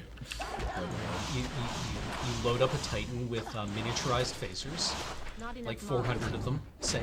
Yeah. And you go and you cheese the final encounter. Okay, so one quick thing. Sorry. Yeah. Oh, this is the guy that killed the shit out of me. Okay, just one sec. I really gotta think, Cameron. This is a high strategy situation. All right. So the game has been like, you gotta find this tree. And this part of the game I love so much. Hey, look, there's my gold. This is one of the coolest things in this game. Because you find this tree. The tree has an aura of magic about it. Anyway, finish your story and we can talk about the tree later. Well, for me, that game is timeless. Yeah. Right? I don't know exactly what element of it strikes so well, but there is... I already have reviews. Sure. I find it easy to dive back into, and maybe it's just the nostalgia factor, right? Where I play it again, and once again, I'm 15 years old. Yeah. I think that might be it for me. And like I said before, this came at a time in my life when... oh, look, there's a big one. That's lucky. Okay, so we find this scroll, right? And the game's like, take the scroll of Inifis to Akara. And you're like, all right, cool. Okay. I'm going to do that. Ah, very good. I have translated the runes on this scroll. You must find the cairn stones and touch them in the order that I have written. And we already saw Cairn Stones, right? Yeah. I mean, I didn't know what a Cairn Stone was before I played this game. But, you saw them on the map. Yeah, but I didn't know what it was. You know, I didn't know the right. name for them. When I started playing this game, I was like, this game taught me what a Cairn Stone was. So, shout outs to Blizzard. I think I might have learned them from Asterisk and Obelisk. But they always tell it, like, go to the quest info in this game is so good. Just they just lay it out for you, but they don't like. There's no waypoints, obviously. Well, there's waypoints, but I mean like, not like we have in modern games. But it's just it was so far. I feel like it was so far ahead. They weren't vague in their information, which I think like a lot of RPGs at this time and before then, kind of were. Yeah. You know, Yeah, like I'm trying to think of like good examples of where something just like let you figure it out yourself. Yeah. And that sucked. it's like they gave you a quest, but they're just like, go to the dark wood, and you're like, where the fuck is the dark wood? Like what the? But this like they're so good about just taking this little block of text. They're like, go to the Cairn Stones. Like go to the Cairn Stones in the stony field. They don't tell you where they are because obviously everything's procedurally generated, right? Like they can't tell you where they are. Right. But they can tell you what it's going to be next to. Yes. Or what zones will border it. Yeah. Right. Or those are the same thing. so good, dude. I love it so much. Obviously, this is a single player, so the map saves. The map's gonna be the same every time. But Like maybe, actually not Zelda, but Adventure of Link. yeah, Wow. I should go back and look at that again, but I remember being endlessly frustrated by how obtuse the game yeah. is. I played it once when I was like growing up, and I remember renting it and be like, "Wow, I finally get to play the Zelda sequel." And then I was just like, "This game sucks." There's like, I don't know where to go. It's not fun. Yeah, it's like, I am Bagoo. Like, what does that even mean? So we find the Cairn Stones, right? And I love this part because it's just like, It animates. yeah. I just thought this was so cool. It's like, oh, I have to hit them in that order. Oh. So, I mean, most people just end up clicking. You don't have to look at this. You can just click on the things until you randomly get the right combination. Like, this is so cool, right? Compared to Diablo 1. Like, Yeah, going from Diablo 1 to this? Yeah, suddenly this world is like active and alive, Yeah. right? Like, And then, like, Suddenly- bam, we're back in Tristram, Wait, baby. what? Yeah. Right? And we're like, we get to go back? And then, it's so cool that they did this to us, like, right at the beginning of the game. The music's the same. Yeah, I remember when I got Eamon Tobin's, what was the album called? But he has a song that samples this, and I was like, oh, right? Like it was the thing where you grip the hands on the instantly chair and, like, the transported world, back. Like, It's crazy, right? Like, this has got to be one of the most iconic songs in video games. Has to be. yeah, I would It think has so. to Like, be. So many people know this song. And even it's- if you've never played Diablo, you know this song is from Diablo. Be careful. Because Griswold's here, and we're like, oh, Griswold, I remember him. Well, he's a zombie now. oh no. Actually, you know what I'm going to do? I'm going to break my rule, Cameron. Yeah. Energy, baby. Because I'm never going to be playing this again, so... I mean, there's a respec anyway. I think it changes a little bit with respecs, and that energy becomes less bad.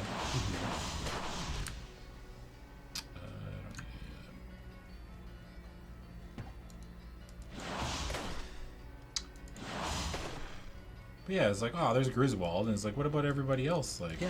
What about Decker Kane and Not enough mana. what's her name? And then the kid. Wirt. Wirt. Wirt's here, but Wirt is in pretty bad shape.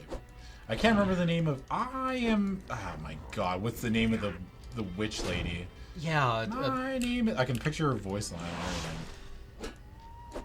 I need mana. Oh. Adria. Adria, yeah. I need to bring it out here. Dun, dun, dun, dun, dun. See, like, this part's tedious. It's like, oh, well, I gotta go buy potions, and then...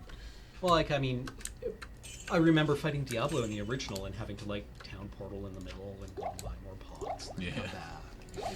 It's A like, couple more times come while on, you're hitting Blizzard. them. Right, you press the mana, or the healing potion, and you hit him back and forth, and you go back to the portal. Yeah, I mean, like, this game... Oh.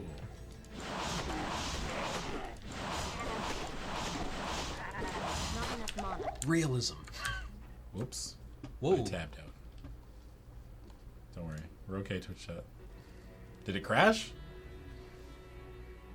You have died. Well, that would be sad. We're back in We're good. We're good. We're good, baby.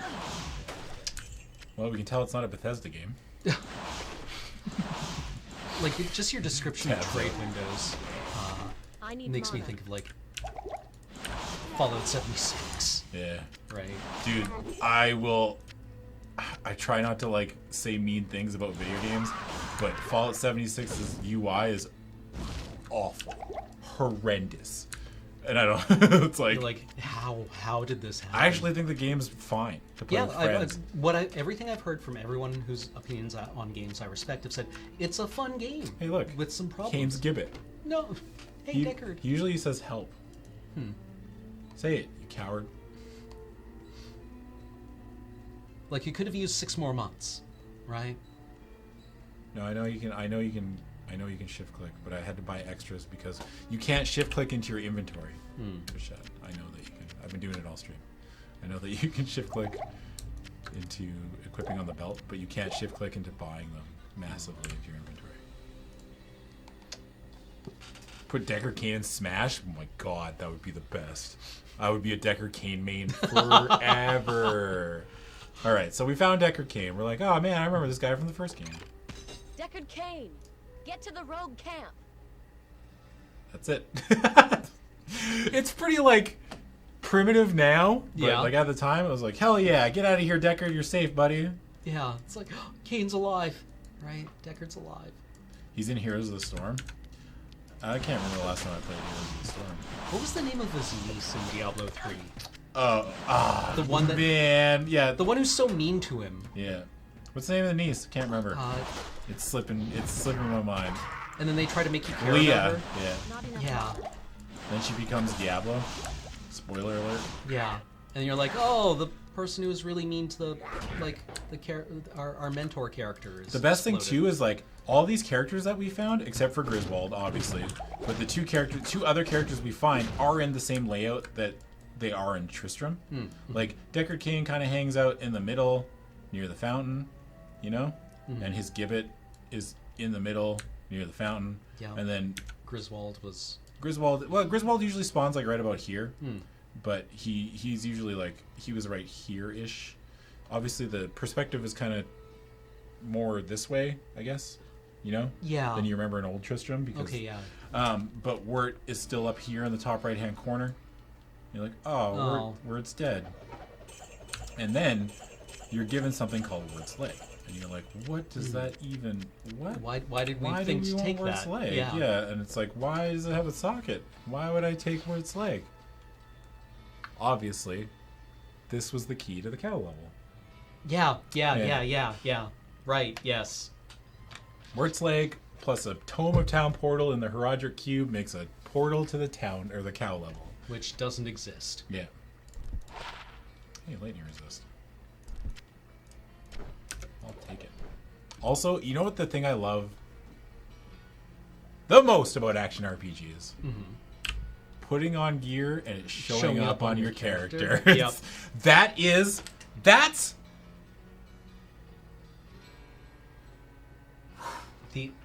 that is my favorite thing. The actual end game?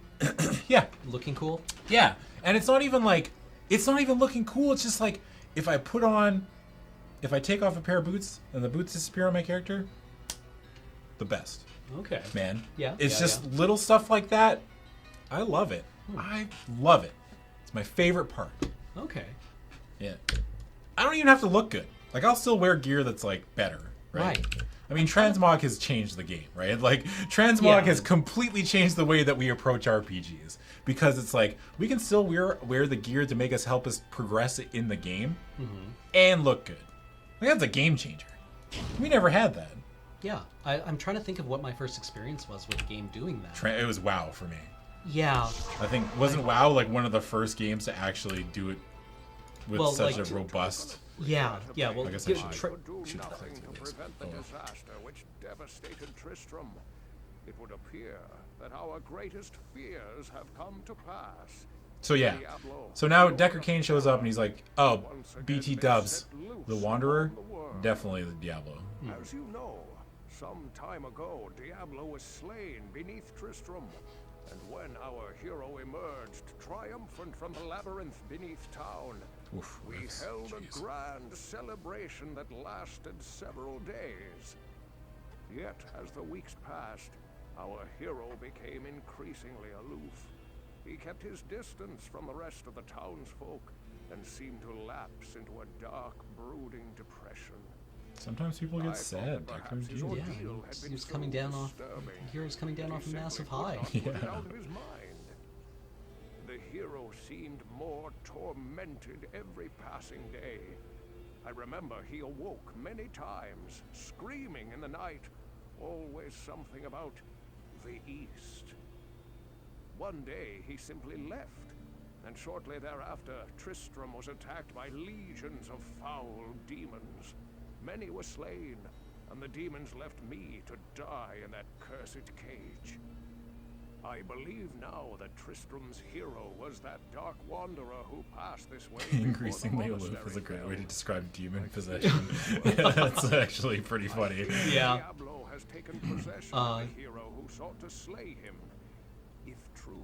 So yeah, I also enjoy the way this sets up like a very real danger for our character. Yeah. Right? Like our hero failed last time. Yeah. Right? Like we clicked on the thing. Yeah. And we won the game. Yeah. And our hero not only like became the new vessel for Diablo, but flattened Tristram. Yeah. Right. The place that we had come Yeah, to save. dude. Like, that's what I love so much about this world, and that was my first introduction to, like, heroes can fuck up. Mm-hmm. And this was my first introduction to it. I think this is a basis. This story, as simple as it is, and as much flack as Blizzard kind of gets sometimes for their storytelling, was my gateway drug into the type of stories that I still read to this day. Yeah. Flawed yeah. heroes. Yep. Sometimes the good guys just don't win. Yeah, like best laid plans, right? Yeah. Can just not work, right? Like you can take your best shot at something and bounce off of it, right? Or have things like actually end up disastrous. Yeah. And that's, I kind of got, some of this got taken away at the end of this game a little bit because everyone wins. Kind of like that's just the way it worked out. Yeah. Which is fine. I mean, I'm fine with that ending, but I just love that so much where it's like, yeah, sometimes you can do everything right and things still go horribly wrong. Well, I mean, like, yeah, what's the line in TNG? I don't know. you You're- No, there's a great conversation where Data has been playing a guy. Like, there's a guy from Starfleet Tactics. Oh, a thing I never mentioned that was a game changer. Sorry. We have a private stash. Oh, We have yeah, a thing. a bank. We have a bank and a thing where we can put items. It's very small. Yeah. I'm so used to modded Diablo. This We're just like- this stash is like this whole screen basically, and it's still not enough room. Anyway, sorry. And Data's playing this guy from Starfleet Tactical in this strategy game, right? And they've got like the holographic display and like things on their fingers. And Data loses to him and can't handle it. Yeah. Right? Like he becomes obsessed with it. And Picard tells him, like, you can do everything right and still lose, Data. And that's not weakness, that's just life sometimes. Right? And I've been trying to apply that to games. Right? Like in XCOM. Yeah. You can make all the right decisions. Yep. Usually, and then sometimes you just roll the 99 and Dude, right, and then everyone dies. I have been playing Darkest Dungeon for months now. On Blood Moon, which is the highest difficulty. Yep. And I've also been playing it Torchless, which Torchless adds an insane amount of RNG to the game. So much so in that I can play perfectly, which I usually don't anyway, but you can play perfectly and get punished incredibly hard. Right. And it's definitely taught me a lot in as far as the way I'm approaching video games. Like, yeah, okay, that sucks. On to the next one kind of thing, right? Like it's definitely like it's not for everybody. And it's not indicative of like the way the game is meant to be played. Man, I should do a talking sim on Darkest Dungeon. I would gladly have you on. Like I think I need to do one about like in general the experience of playing Iron Man. Yeah. That would because be shit. I play Iron Man Impossible in XCOM. Which means and what? Which means what? Like Impossible is just the highest difficulty level, and Iron Man is a progressive save. Yeah. And so all of your decisions are permanent. Yeah. And I understand Torchless Blood Moon. Torchless, like Blood Moon is in the game, and that's kind of like the Blood Moon's like the hardest difficulty, and then there's Torchlight, which is a thing in the game which it's hard to explain, but torchlight in dungeons makes it so your characters, if you play torchless, all of the monsters do more damage, they have higher accuracy, they crit more, and your heroes take more stress damage. Okay. Stress damage is like a secondary health bar, but it's harder to manage, and it causes things to go really haywire when a character's stress bar fills up. Right. Things get out of control. They stop doing things like they get irrational, and they stop acting the way that you want them to act. Okay. So it's like, think of an XCOM, like, I don't know if there's a similar mechanic in XCOM, but like, if a character gets too stressed out, sometimes they'll just skip their turn. Yeah, in XCOM, what happens quite famously is that it happens less often later on, but there's a mechanic to bring it back. But your soldiers can panic. Yeah. And what happens is, like, somebody next to them will be shot, or they will be shot at, and they will undertake a random action. Sometimes they'll run away and try to take cover, but that cover might not actually be very good cover. Like, they might run towards a group of enemies. They might open fire and actually kill whoever shot at them. Or they might blow away one of your other soldiers, right? Or sometimes they just hunker down, right? And usually that's the best case scenario when one of your soldiers panics.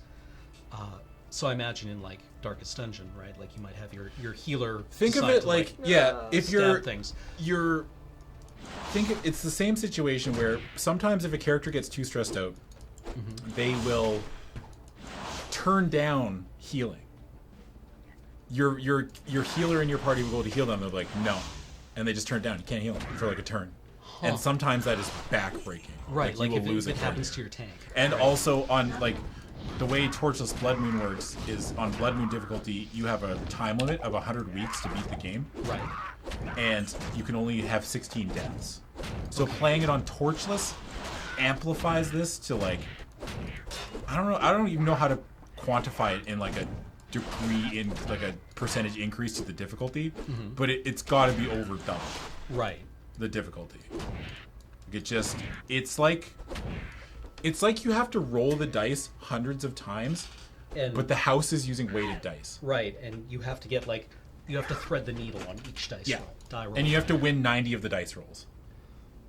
You have to roll these dice 100 times. Right. They're weighted against you, and you have to win 90 of the rolls. But you get to decide where and when you throw them. Sometimes. Oh, okay. We've completely got off Diablo here, but I just think that, like, I think we're talking about, like, formative experiences here as gamers. Yeah. Right? Or as people who play video games. Yeah. I'm not sure what to make of the gamer title, but I guess it's one I can apply, honestly. Yeah, fuck it. I was here first. Yeah. Fair enough. We're just talking about anything. Yeah. That's cool, man. I'm down. I think that there's a lot to be said about this game, but at the same time, not much that hasn't already been said. You know what I mean? Like, well, I asked Julie for a bit of guidance for tonight on what to talk about with Diablo, and she said a lot of it was about nostalgia for her. Yeah. Experience is very similar to yours. Yeah. And, like, we've talked about nostalgia on Talking Simulator before. Like, it's capital N nostalgia is a thing that you examine in your undergraduate English studies. Yeah. When you look at the theory, and it's a thing with a meaning, and that meaning is basically in line with what you think it means. And that's neat. I'm not sure if that's a super productive discussion to have, but I think we can have the discussion around that as being like, what attracts us to video games in general, right? Like, if this was what made you want to play made you enjoy video games. What was it about it? Yeah. I think I've done a good job of explaining that. Like, loot is a thing to me that I still love and have always loved in every video game. Like, character growth, like character power growth is a thing to me. Like, I don't play video games for realism. No. I mean, realism is all around us, right? Yeah. It's like, I want to do things that I would never do in real life. And I think that's the same for a lot of us. I think a lot of people will agree with me. It's like, yeah, we don't. I mean, some people do play for realism. Like, then that's chill. Like, you can do what you want. Yeah, you do what you want. You do you, right? But for me personally, and the thing about this game was just, it was a combination of the setting and the way that they did the loot, which I still think is pretty brilliant. Well, a friend of mine, when I did my undergraduate degree, went on to do his master's degree, and he wound up looking at World of Warcraft, of all things. Yeah. He did an interdisciplinary master's, but he talked about like how the game works in giving you basically 4 kinds of loot every time you beat a monster. Yeah. Right. You got gold, you got XP, you got like items, and you got Reputation. yeah, reputation or like progression. Yeah. Just progression. Right. Like in space, right? You were able to go further. Yeah. And one of those vectors is always going to pay off. Yeah. Right. Like whether killing one monster is the last monster you need to ding you over into a new level, whether it's getting a like finally killing the last Murloc who's got the pearl that you need to craft the daggers that you've been trying to grind for like the last 10 hours that will allow you to grind up your level in blacksmithing. Yeah. Whether it's, you know, it's a perk, or whether you're just finally able to access a new area, right? One of those is usually going to land. Yeah.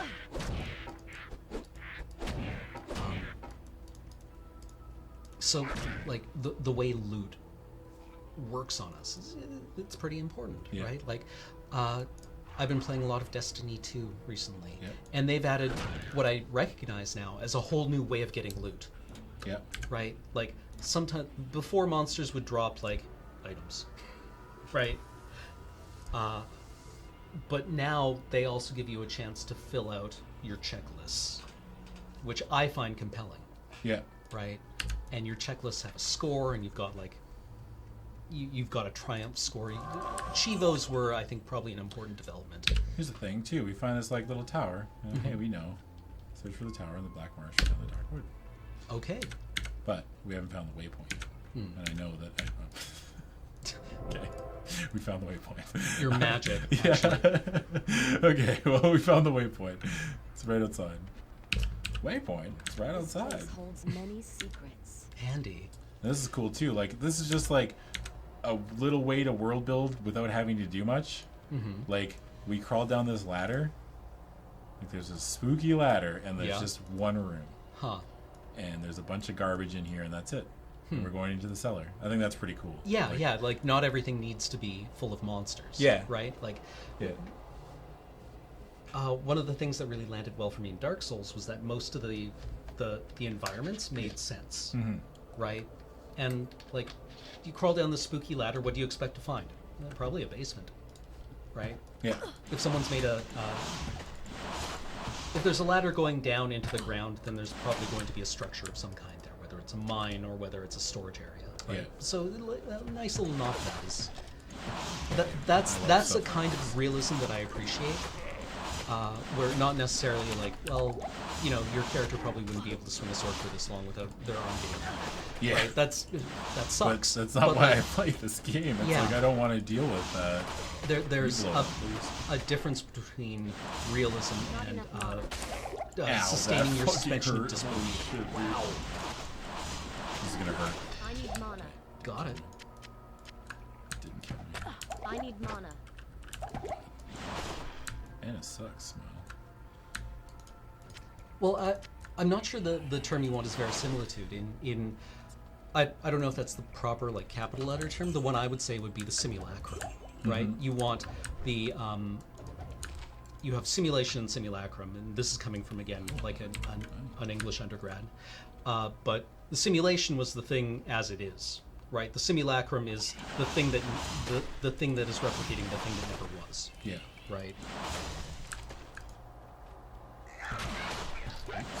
Not enough mana. That shit sucks. Stop shooting me. And I'm not saying like verisimilitude is like a bad term. It's just not one that's in my that I've defined in my vocabulary. Where's that archer?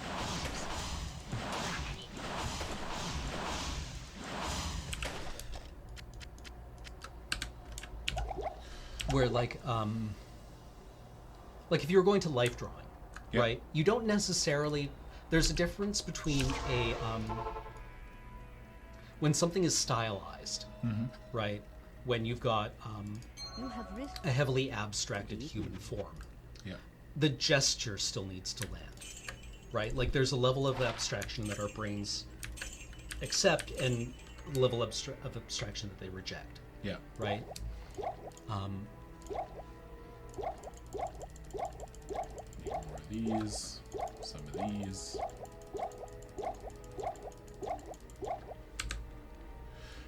So we want to feel like the world is plausible, but not plausible in a world that or in a way that we find tedious. Yeah. Right.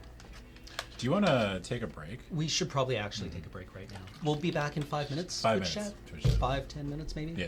Okay. See you shortly. Yeah.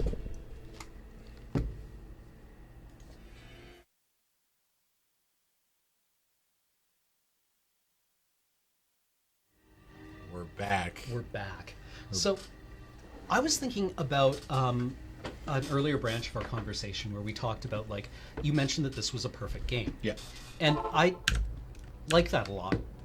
And I want to kind of try to figure out what perfect means, right? Because I like when you say that, I can totally see how this is like a totally perfect game. Yeah. And Well, that is perfect implies flawless, right? well, that's what I actually want to look at because, like, this game lands, obviously, I need mana. Yeah. right? Like, it's an enjoyable experience. It's one that you keep coming back to. It's one that we decide is worth talking about for several hours. Yeah. So, what do we mean when we say perfect? Because we can absolutely just decide to define that term inside this box. Yeah. Right? To me,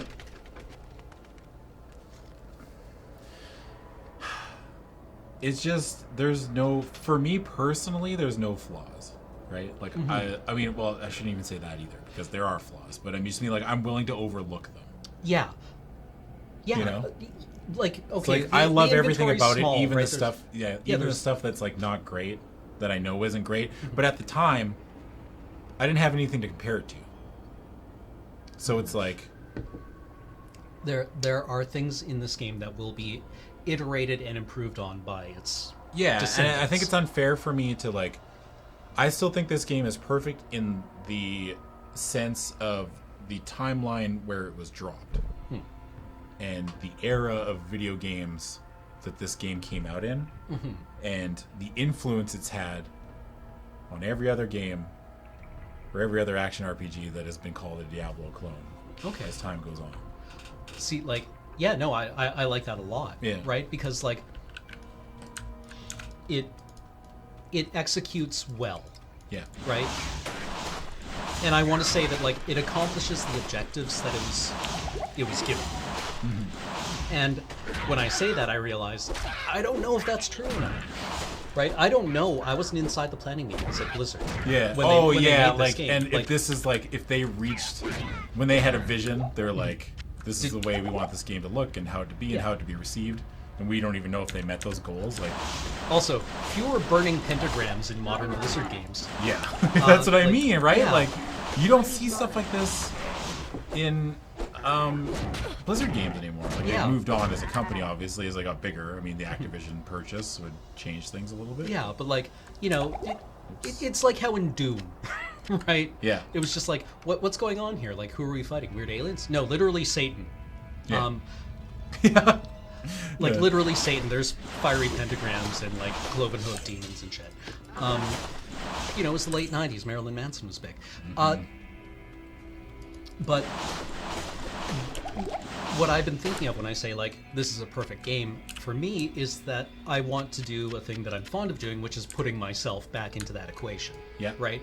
And saying, like, I find this perfect because it leaves me feeling happy and it does what I want it to do. Yeah. Right? It, Not enough mana. I think that's a better way of phrasing it. Like, I find it perfect. I think this game is perfect. Yes. And there's going to be people out there that don't agree with me, and that's cool too. yeah. Because it's like, there's probably games that they really love, and they're like, this game for me is perfect. And it's- Because I think a lot of the time as critics, we fall into the trap of like trying to remove ourselves, right? Trying to be objective, which just doesn't work, right? Like it's not only not really possible, but it's bad practice to try to do, right? Jesus, that hit hard. I need mana.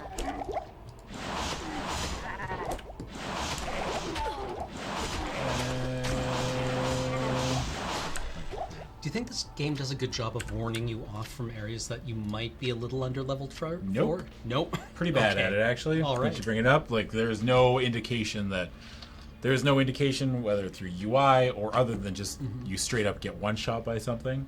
Right. But like modern games would have when you mouse over something, it would have like a skull next to its name, right, or some question marks. Yeah. I feel like this game is very tightly tuned to the point where you never feel like you're in that situation. Okay, it doesn't actually let you see. Obviously, the immunities in hell and stuff are like very rough. Like it makes it a very difficult experience. I probably should have leveled. I just realized that I should have been leveling something else, but it's too late now. Charge bolt should have been the way I went. I don't know what I was thinking. I don't know why I defaulted to Ice Blast, but yeah, I think that it's so well designed that at no point when you're playing by yourself do monsters feel like they're too tough until you get to like probably the later difficulties. But I don't actually remember. Do you ever find yourself needing to grind in this game to do anything other than get better loot drops? I don't actually know. I think that like since leveling is so important because it's such a big increase to your power level because of skill points, that I think that while it's not directly implied that you need to do it, players are incentivized to do it anyway just because of the power, like the growth is like if we ever feel like, oh, we're not killing this thing fast enough, well, I'll just get a couple more levels and then my skills will level up and then I'll do more damage. Right. Also, runes aren't a thing, I just realized, because we're not playing the expansion. I don't know why I killed the Countess so well. Because, like, the whole point of killing the Countess was not all this sweet gold that we're getting right now, but in Lord of Destruction, they introduced rune words. Okay. Which are very powerful and a very cool way of... It's such an interesting way to bridge the gear gap between levels. Okay. That's what rune words did. Like, when you are looking at this game, and rather than having loot tied to rarities, I mean, some runes were more rare than others, but that's later on. Like, at first, it's pretty easy to find, like, the base runes that you can get very powerful gear with. Okay. And it's such a clean, such a Blizzard thing to do, in the fact that they take these rune words. I wish I could show them off. And they just bridge the gap between levels. It's like, oh, you could use this one chest rune word that gives you like run speed and a little bit of faster cast rate, and just like all these really good spells for like 2 runes that are easy to find. Okay. And it's just like it's kind of like leveling gear. Oh, but for okay, everyone, right? Okay. Yeah. It was a brilliant way of handling it. And I actually didn't realize how important rune words were until I actually played the modded Diablo again. Because I was starting from scratch. I had no gear. I was playing solo, what they call solo self-found. Which is like, I only play by myself. I'm not trading with anybody. I'm just going to use what I find. And rune words were just like the easy way to increase my character's power level by myself. And it was probably exactly the way they intended it. But you don't think about it when you're actually playing the game. You're just like, oh, they're bridging the gap for power levels. Like that way they can make the game a little bit harder. You have to put in a little bit of extra work because you have to find these rune words, and you have to find there's certain ways that they like. Every rune word has like you could put it in wrong in the gear, right? Okay. And then it just doesn't do anything, and then you've got a wasted gear slot. But so it requires a bit of like functional literacy with the game, right? Yeah. Just I don't know, such a good way of doing it. Sure. I'm also beginning to wonder how long it will be until we see this particular kind of low resolution 3D animated or 3D animation return as like an aesthetic. Yeah. In games. And you know what? Quite frankly, I can't wait because I love this aesthetic. Have we already seen it? I'm trying to think of if anything. I mean, has Path turned of up like Exile. this. I mean, not Path of Exile. Path of Exile is like similar art style. Like, it looks a lot better. But Path of Exile was definitely like the sole successor to this game, right? Like, excuse me. Nope. Faster cast. Nope. No luck. Better luck next year. So a lot of gift subs. Oh wow. Yeah, we don't really need to worry about. Oh, we need scrolls of town.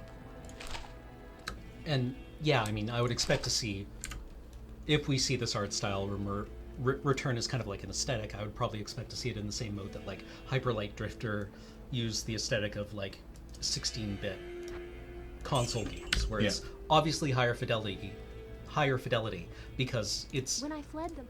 it doesn't want to look like how those games looked. It wants to look like how you remembered those games looking. Yeah. Right. And also, this fills out another one of those things that like people like lists. Like I'm checking off all these quests, they're graying out, and then I get a little reward for each one. It's the same thing as like the waypoints, right? Like, hey, look, I'm filling out this list. It's like it's kind of fun to do that, you know. Like I love that example of you doing that in Destiny. It's like we all love doing stuff like that. Yeah. Well, and when you miss something, right? Like last night in Destiny was the end of season 4, and I was Did going. you get your thing? No, I didn't finish the. I didn't finish the something. Luna's Howl grind this season, but I can do or last season, but I can do it this season. Oh, okay. I just need to grind out some more ranks. But there was one thing that I didn't do because I didn't realize it was the thing because I hadn't been diligent about checking my lists, and now I'll never be able to do that because it was for playing a certain number of matches in a certain PvP mode, wearing the full PvP set, which I had. Yeah. But I had different gear on for most of it. This is also one of my favorite parts of the whole like first act, in that so the entire time you're spent running around in like these open kind of like grasslands areas. Feels very outdoorsy, very whatever. And then all of a sudden this game just hits you with like that straight on Diablo 1 feel. It's coming out. Should be this way.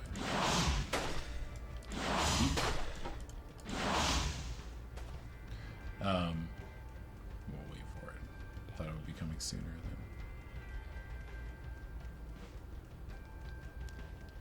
And it should be right around this corner. Right. There we go. Yeah. Bangarang, baby. Like, Yeah. that is. They mentioned the monastery at the very beginning of the game. We know it's something that's coming, I right? need mana. We know this, like, this area that's corrupt, it's evil, and we're all about that corrupt, like, cathedral kind of vibe, right? We know we're working towards something. Yep. And I feel like we're definitely kind of rewarded with just this. Like, that's pretty cool looking, right? Yep. And it's huge. It's, like, massive. It's so much bigger in scope than Diablo 1 was. And like it starts hitting you just a little way out that you're getting close to it because the skeletons are wearing the rogue armor. Yeah. From Diablo. Yeah. And there's little rogues in here. We know that this monastery was a bunch of rogues, but now they're not.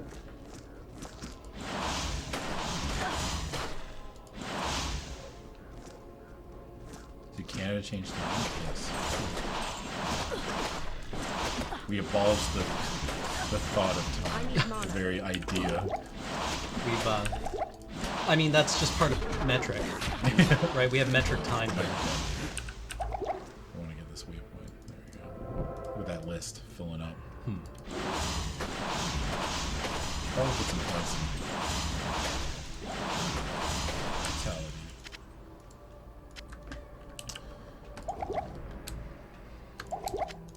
Such a like. And yeah, and again, like this is looking at the failure of the heroes of Diablo, right? Yeah.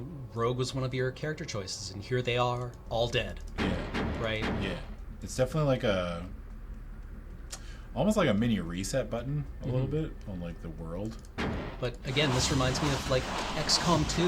of all things, where the sequel is set in the 99% of timelines where XCOM failed.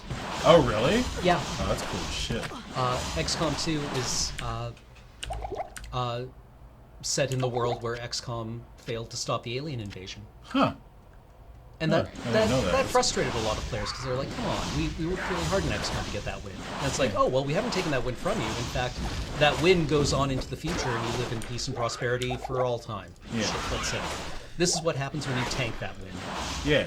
It's like an alternate timeline kind of thing. Like, Yeah. Like, it's like that episode of, those episodes of Futurama where they're like, give me a camera what the name of the machine is, but they give it a scenario and it plays on the TV for them. Right. Not enough. Someone's gonna know. Yeah, I keep wanting to say the thing longer, but that's the thing he used. The what if machine. Yeah. That's what it was. Yeah. It's like someone turned on the what if machine, and they were like, "What if I lost an XCOM?" Like for some reason, that's the question they ask. But what video game question would you ask in the what if machine, Karen?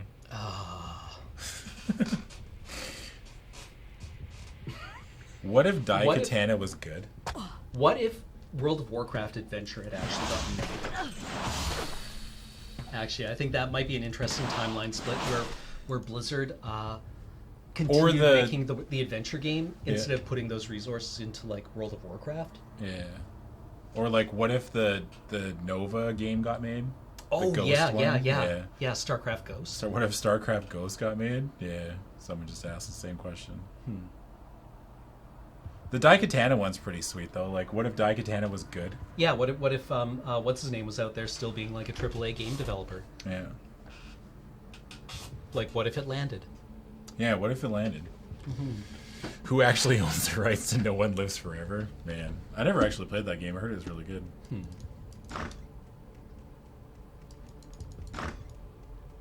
I don't even know, like, I'm trying to think if there was a Diablo question, but I don't think there is even one. I mean, like, I'm surprised it took us this long to even mention, like, even, like, stuff like Immortal, like, the way the company's moving now, which, I'm going to go on record saying, I don't have a problem with it. I think mobile games are the future, and they're just trying to get in on that money.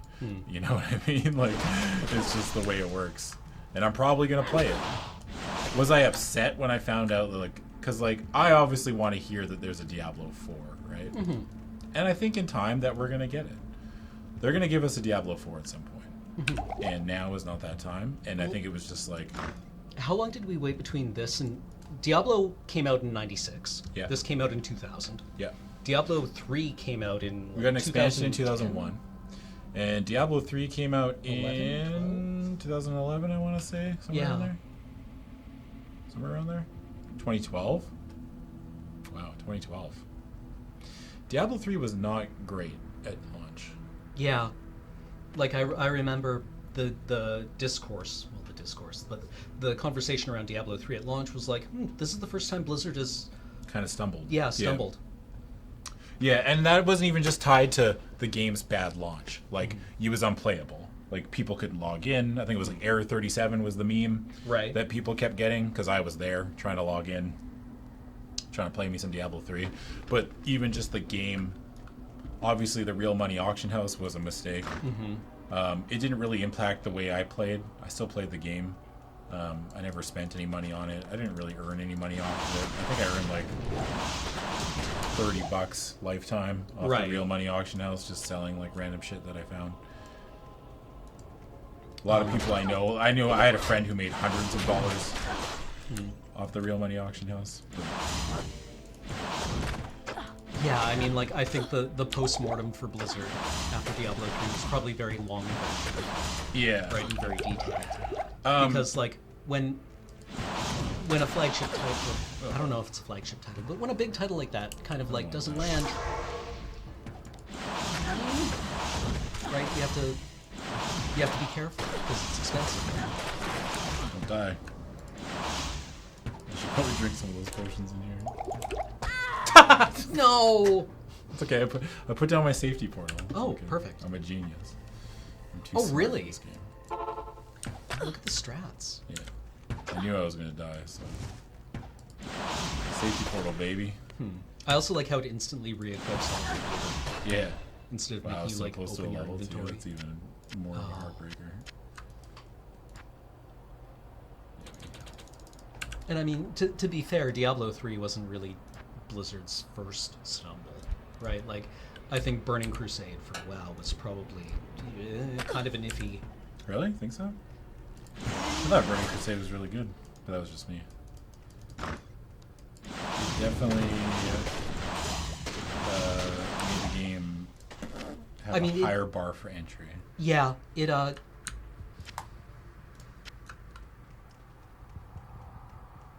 gave. I found it gave unsatisfying answers to a lot of like big questions in the lore. It's like a very butcher. A very butcher moment was when the smith shows up and you're like, oh wow, he's gonna make weapons for my I bones. need mana. That is the thing that's gonna happen right now. He's also gonna die really quickly. Find a Does hammer. appreciate this thing. Also, the first gold item that we got. So you're mentioning when we were on break, Cameron, that you want to go into a so what kind of thing. Oh yeah. Like, and for that we need like our so what statements are usually like wrap up statements or concluding statements or thesis statements. Right? Yeah. Like, so this was a formative game for you. Yes. Right. How do you think that like when you say that it Not implies enough that it mana. like molded you. Yeah. Right. Like what are the things that it gave to you? What are the things that it encouraged you to look for? It kind of taught me that like video games can teach you a little bit of patience, because like you have to be patient if you play a game like this, especially if you're getting into like the end game kind of stuff where it's like you are looking for certain items, you have no control over what items drop. But if you play long enough, eventually you will get rewarded for your hard work. I mean, like sometimes you don't get hard rewarded, but you might find something that you can trade. You know what I mean? Yeah. There's always an avenue for like, as far as like just looking at someone as a gamer, there's always an avenue for growth as far as who you are as a gamer, because I feel like that's kind of important too, is like how you react to things as a gamer. Oh yeah, is yeah, important. absolutely. Right, yeah. Like, do you get frustrated easily? Do games make you mad sometimes? It's like, yeah, everybody gets mad sometimes. And I think that this game was one of the first tastes of teaching me that sometimes you don't have to get mad at the things that are out of your control. And you can just look at a game, it's like, well, why am I playing this? And it's like, well, I like the rush of getting that loot drop. Yeah. You know? Yeah. And I know that if I play enough, I'm going to get that. And it might take a while, you know? Yeah. It was very much video game of like hard work pays off. Okay. You know? Okay. And I think that was the biggest thing that I took away from this, especially during like high school, where it's like it seems weird to get a life lesson from a video game, but like hard work pays off. Right. Well, I mean, like if we're going to talk about, you know, games as art, then yeah, they absolutely should and can teach us things. So this would be a measured pause that would be edited out if this was a podcast. Yeah.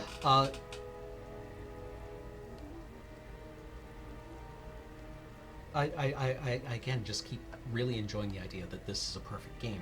Not because it's technically perfect, or because there's nothing that can be changed, but because it just executes so well on what you want it to do. Yeah. For me personally, it's pretty much perfect, right? Like it checks all the boxes, and whatever unthought of unnoticed boxes, like even that I don't notice psychologically, like it's just like when I look at this game, it just does everything that I want it to do. Right? It's got, especially the expansion. The expansion adds on to this game so much more than what this gives it, because this is definitely like, even by today's standards, a little crude and just like, I guess this is unfair though, because it's still the early game, right? Like Right. it's Act 1. We haven't even moved out of Act 1 yet.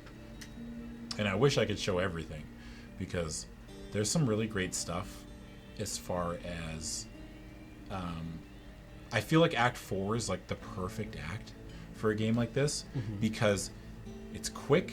There's a lot of big beats as far as like the way, if you're looking at it merely from a big moments, or like if your character is traveling through this, or if you're reading a story and there's like these big fights, but it's like really snappy. That's the best way I can describe it, because Act 2 and 3 are like kind of laborious and they're a bit of a slog. Right. And like Act 2, you're finding all these pieces for this staff, and you got to put it together, and then you got to go into this tomb, and there's the Arcane Sanctuary, which is there's 4 ways to go, and it's always random which way you have to go, and Right, you're like, right. oh my god, and sometimes you go all 3 wrong ways, and then the last way you go is the right way. And the enemies are annoying, and there's these gates, and then Act 3 is even worse. It's like this big jungle.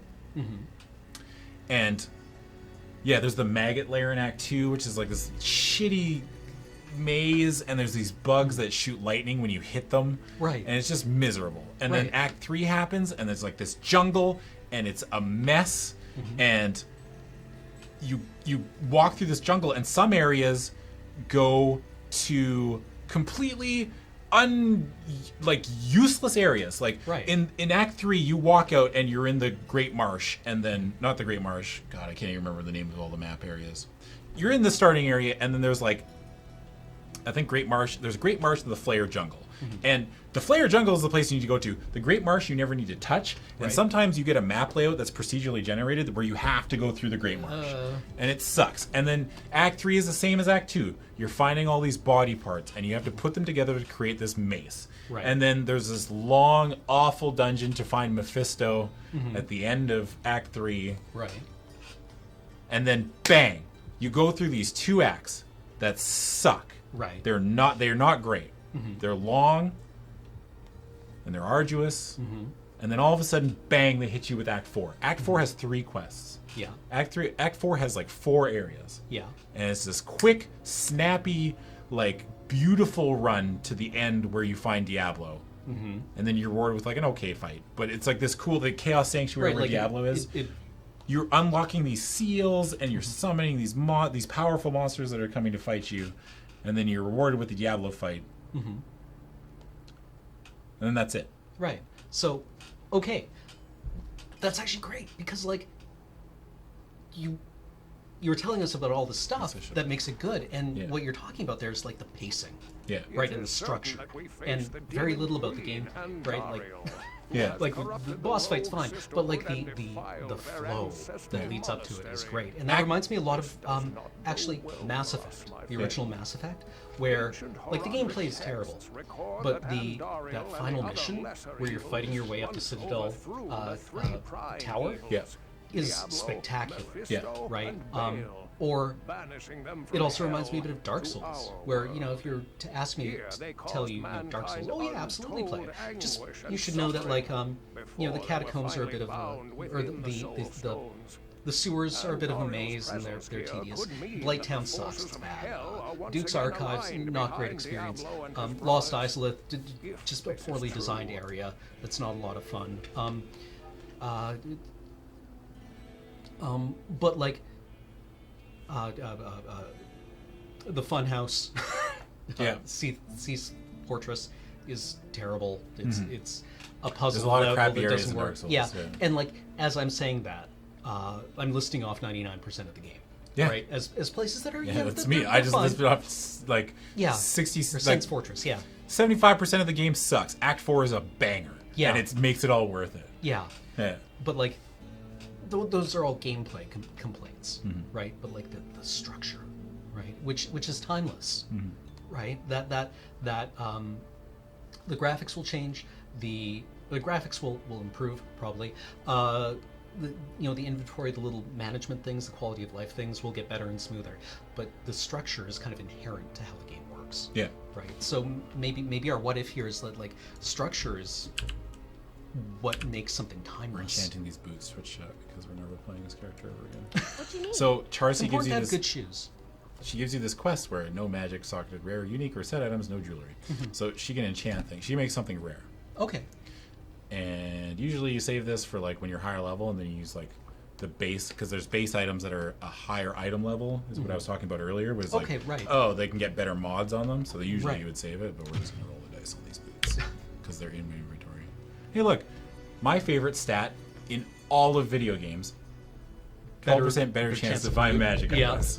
Yeah. Yeah. Love that stat. Yeah. Love it. The luck Love stat? it. Any game, any game that has like magic find, I just want to stack magic find. That's it. At the cost of character power, hell yeah, brother. Because I don't care. As long as I kill things and I get more things to drop, the yard sale happens. Yep. The yard sale initiative from Adam Savadan, that's what I love. Yeah, I love Give that. me Actually, that. it's like, well, we could give you all these stats that contribute to getting more loot, Yeah. or we could just increase the loot stat. Yeah. That's brilliant. I love that. Yeah. Yeah. It's like, do you want to find more shit? Like, yeah, I do. Yeah, You that's want to why find I'm here. 12% more? You want a 12% better chance? Like, yeah. Yeah, That's why I'm here. Yeah, that's why I'm clicking on things. Really. That's why I'm clicking on all these things. Yeah. Oh, I didn't buy potions. That's the whole reason I went there.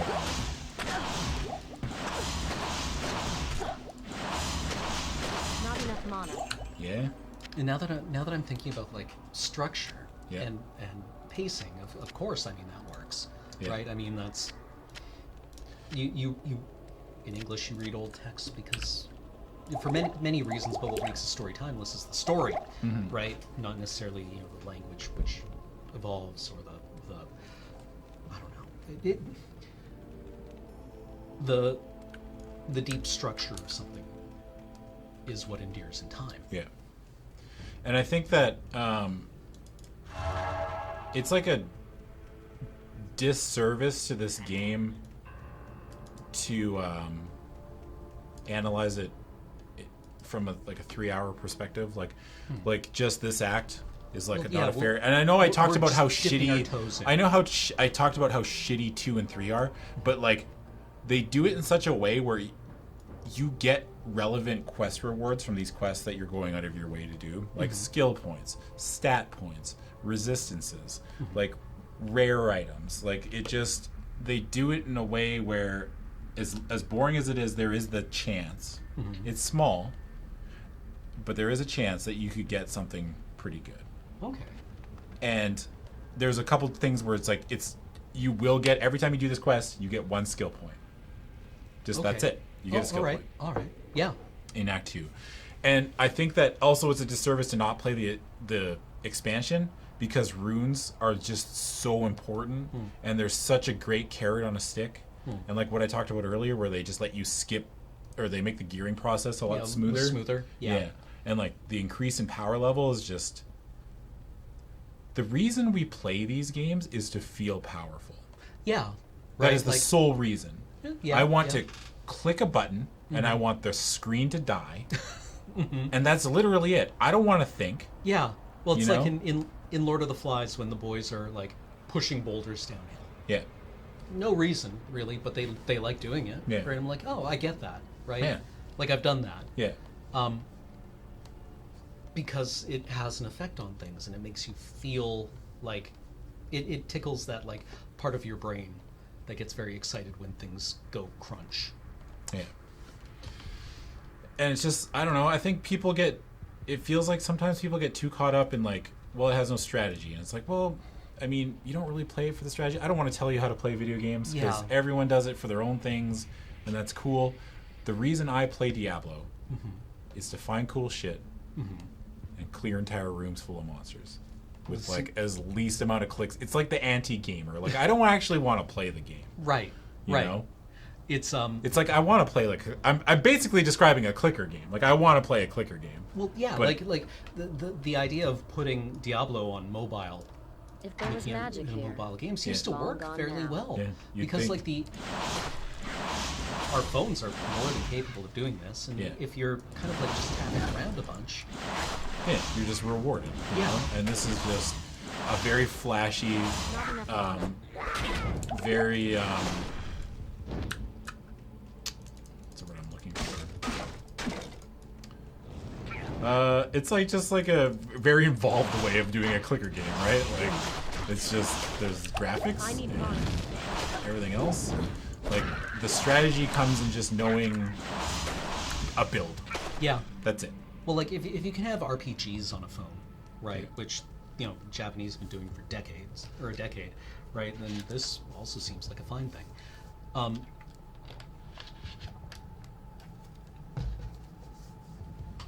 Neat. Yeah, I don't know, man. I just love. I think games like this are important to like the gaming ecosystem. Mm-hmm. It's a tough balance between instant gratification and that long, slow grind of finally getting where you want to be when you're playing a game.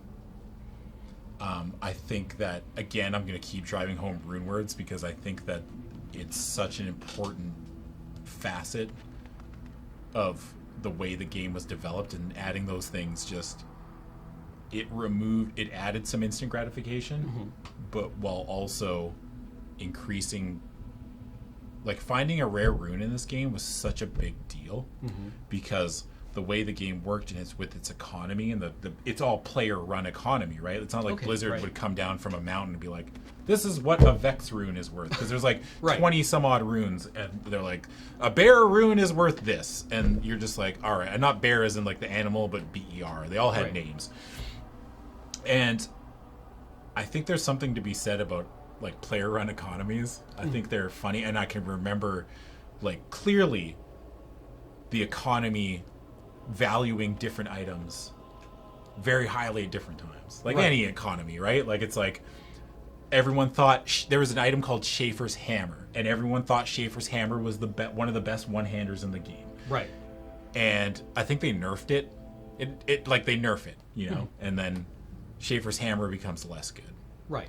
And then its value drops, right? And then like I remember that in World of Warcraft where Battlegrounds were released, and Battlegrounds were these PvP arenas, and they had tiered levels, right? And you could start in on them, I think level 20. So everyone had twink characters. Well, not everyone, but there was definitely it was something you had to contend with. Yeah, that there in the level 20 to 30 battleground there would be a lot of level 20 to 29 battleground there would be a lot of like level 29 characters with very highly tuned gear. And so weird corner case blues that you would find out in the world would suddenly be worth hundreds of gold. And that's kind of which was also really handy for a leveling character, because it meant you could afford like you could hit the lottery. Right. And also, I think I can't believe I didn't really mention it, but also one of the things about this game was 8-player multiplayer. That's huge. Yeah. I could play with 7 other people in this game at once. Like it's perfect. Well, you don't really have stuff like that anymore, right? Like nowadays, games are kind of tied to like 4. 4 seems to be the optimal party. You know? It's easier to develop, obviously, but just like it was such a. Because, like, even in Diablo 1, we had a limit of 4 players in each game. Yeah. And then all of a sudden in this game, they're like, you know what? Fuck it. You can have 8. And we were just like, what?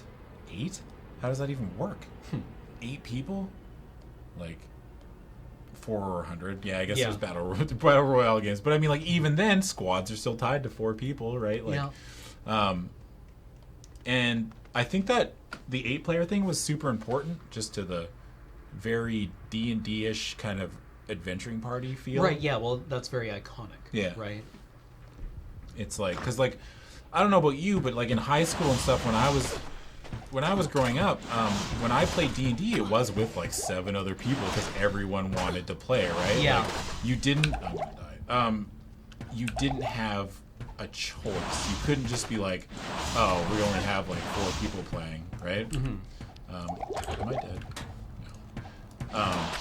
So I don't know. That's just kind of what probably a big reason for it was that nostalgia feel. Was it's just like you got 7 other people, and there was times where I had 7 friends that I knew in real life that I went to high school with, and we all played together. Yep. And it was just 8 was also the StarCraft 2 number, or the StarCraft number. Yeah. Right, where you could have 8-player multiplayer maps. Yeah. Yeah, it was the same. Like StarCraft came out around the same time as this, didn't it? Or shortly after? Was it before or after this? Before. Before I want to this? say StarCraft was 98. 99? 3 or 6? Yeah, but I mean, like, I'm just saying, yeah, I guess you're proving me wrong, but in general, 4 players seems to be... And then, like, when I think of... I know I keep coming back to this, even though, like, World of Warcraft. Yeah. 40-player raids. Yeah. How did that ever happen? I don't know, dude. I can't get 6 people together. I can barely get, like, 2 of my friends together now. Yeah, but 40 people? And they all had to... Oh, it was awful. Yeah. It was awful. Yeah, it was pretty bad. But, I mean, like, when you're in high school, you just have all this extra time, right? Like, I have a completely free schedule for the most part. Yep. I mean, I'm doing stuff, but just, like... I think it was... I made time because I love the game so much. Mm-hmm. And I feel like that's a big thing that maybe a lot of people are too embarrassed to admit that maybe I complain about how I don't have time to play these video games, but I'm not working hard to make time. Mm-hmm. You know? Well, I mean, like, It's like if you love something and you want to play it, then you need to alter your dedicate schedule time, and yeah. try to do it. You know? Yeah, absolutely. And that's how it was for me. It was like, I played a lot, and I still did high school and I still graduated and I was in sports and did all that other stuff, but I was like, I still want to play this game and I still want to play with my friends because I enjoy the experience that it gives me. Yeah. And so I'm going to make time for it. And I found that as I got older, I really do need to make time now, especially. I'm wondering how often I actually got to play multiplayer games with friends. Maybe it was just like once or twice a week, right? Because I mean, I had a job, I had my chores, I had school, and I was in like, I had tons of homework. Yeah. Right. And I wonder how often I actually got to play that, and if now I'm romanticizing the amount of time I got to play games with friends. Yeah. Yeah, I'm not, because I definitely got a lot. I was lucky. Like, I can definitely count myself lucky in that this game definitely brought a lot of my friends together, and they were all interested in playing it. And it was this common thing that we could talk about.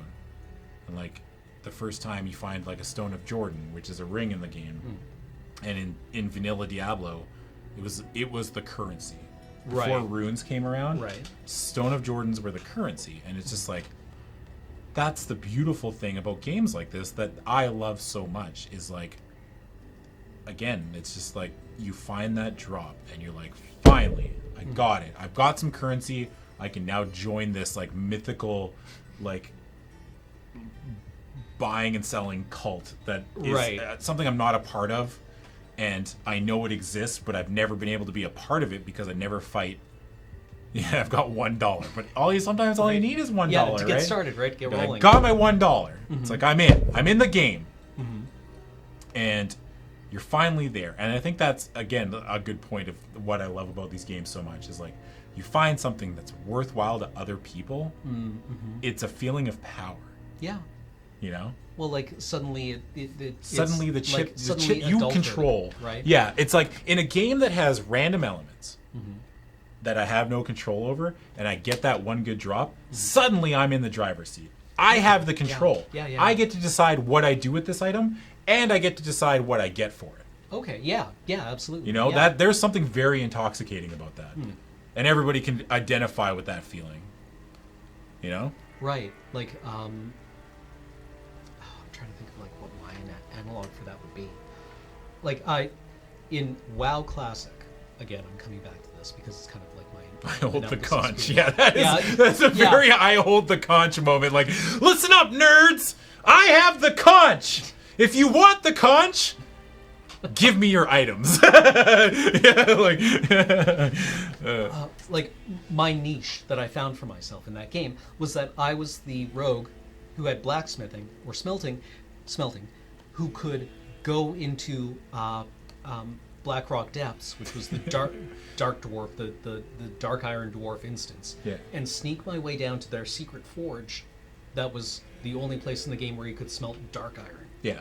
And dark iron was what you used to craft fire resist armor, which is what you needed to do molten Ragnaros, core. which you need to do Ragnaros. Yeah. In order to kill Ragnaros, you needed fire resist sets, and that was what people would come to me for that, and that was cool feeling. Yeah. But I mean, like, a Stone of Jordan was a ring in the game that gave +1 to all skills, and like 20% extra mana and a couple other stats. The big thing was the +1 to skills, because that's inherently player power. Right. It's just like, and also back in the day in Diablo 2, it was doubly powerful because uniques had no level requirement. Okay. A level 1 character could wear 2 Stones of Jordan. Oh. So, not only was it a valuable currency and an end game item that a lot of builds used, it was a powerful leveling tool in a game with no rune words that had no leveling gear. Right. Okay. So yeah. There was no way to skip the shitty beginning part, other than with uniques, and that's why they're so powerful, and they were so sought after.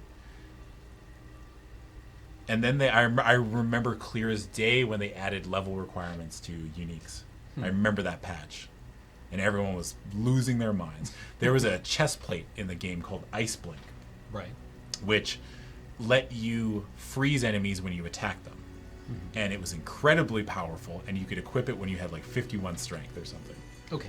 And then it was like leveling builds for everybody. It was like, get an Ice Blink, kill everything. It's easy. And then they changed the way that uniques work. But man, there's so much nostalgia with this game. I love it so much. I'm just remembering. I remember patches. I remember specific patches in this game. Right. Like, you know what I mean? Like, I remember where I was when, like, remember when they added the cooldown to Frozen Orb? Like it was like I was there, you know? Yeah. Like, yeah, I have similar memories. We've used the word formative. Rings didn't have a stat requirement. So that was the thing. Level 1 character could have 2 SOJs. And like a character getting +2 to skills, like right off the bat, like that's a warping experience to the way the game is experienced, right? Like that power level increase, we can all relate to that, right? Like it's again why I play games like this. Like if I work hard enough and I get 2 Stones of Jordan, I want to be able to like just make a level 1 character and just steamroll through everything. Right. Because I struggled so hard. Like I've died multiple times even on this stream, just messing around here. And I think that you want to remember the days. You want to look back on the days of when you first started and be like, man, remember when I struggled with this? And you're like, ha ha ha, laughs and right click, and then like kills everything, right? Like you're just like, oh, okay. There's also something intoxicating about that. You know, that's also why I play games like this. It's like, remember when I had no wealth and I started from nothing? And then it's like a success story. It's like Slumdog Millionaire, right? Yeah, like, remember when this guy would one-shot you? Yeah. And now you're soloing a group activity. Yeah. Right.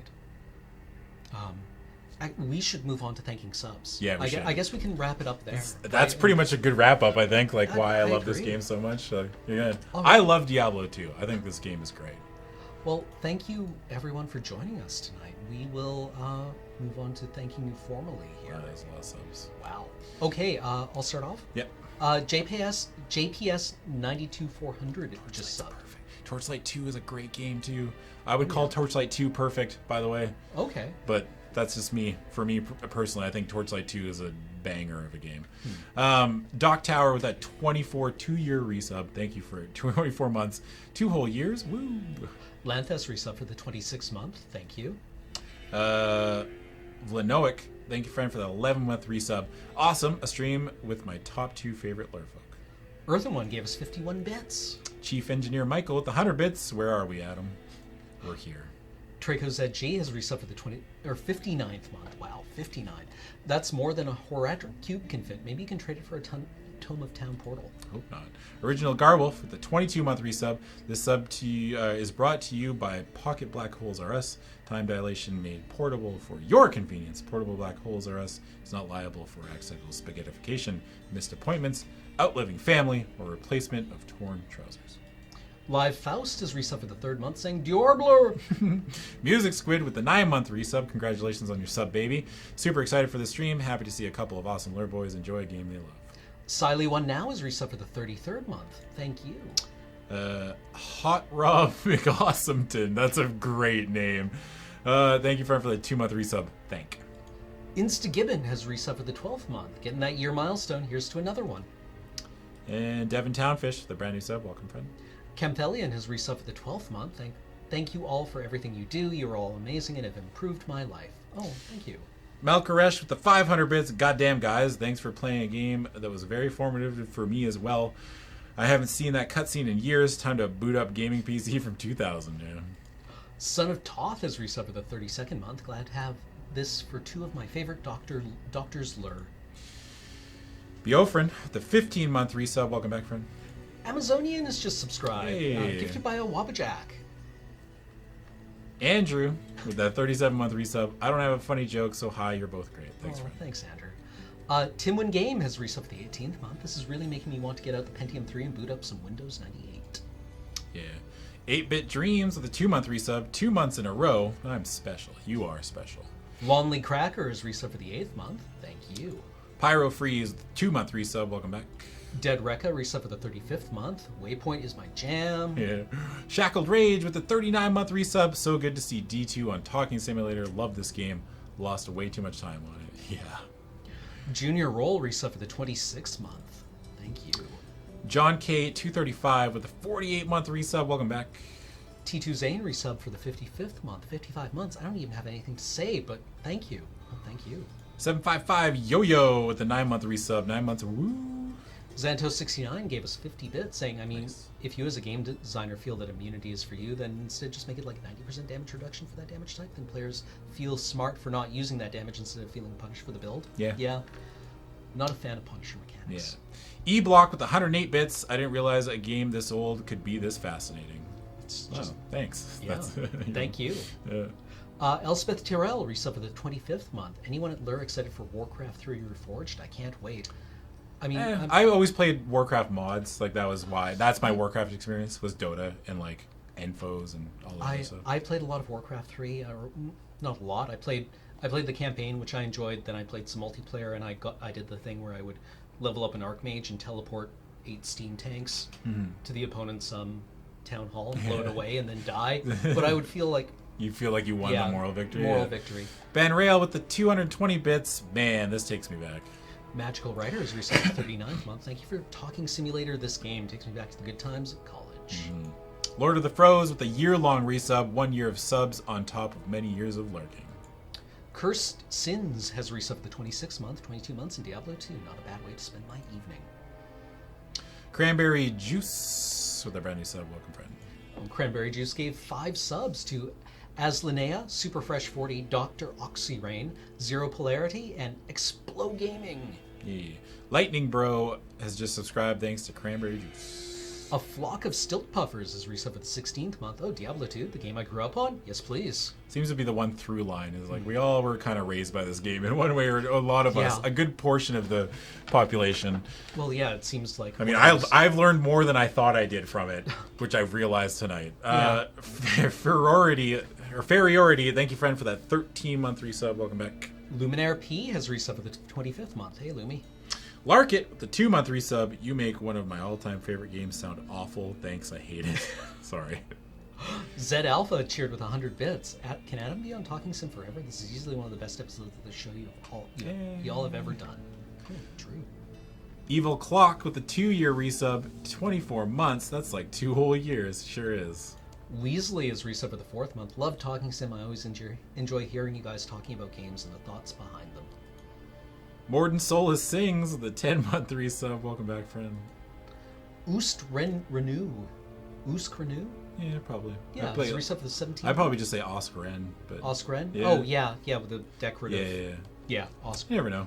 Or SK, or SK Ren. Yeah, it's just SK Ren. There, we got there there. we go. Yeah, figured it out. We got it. Stay a while and listen. The Dark Lord Diablo. This game has so many memories for me. Moddington, the 28-month resub. Adding my resub to the pile. Talking Sim is always great. Keep doing it. Will do. Cat and Raster has resub at the 21st month. Oh, heck, a resub. Love TS. Enjoyed watching this one too, even if I was a bit late. And Nick the DM with the 35-month resub. 35 months? That's 50 months in base minus 15? I don't understand that reference. Yeah. Yeah, not bad. Okay. All right, friends. Yeah, like... That was fun. As it turns out, a lot of us pass through this particular Gethsemane, I guess. yes. Like lots of people played this game, and this was important to a lot of people, and it's probably important for us to like look at how it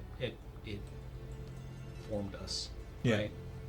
Like it was a big game. It was very important in like the timeline of video games.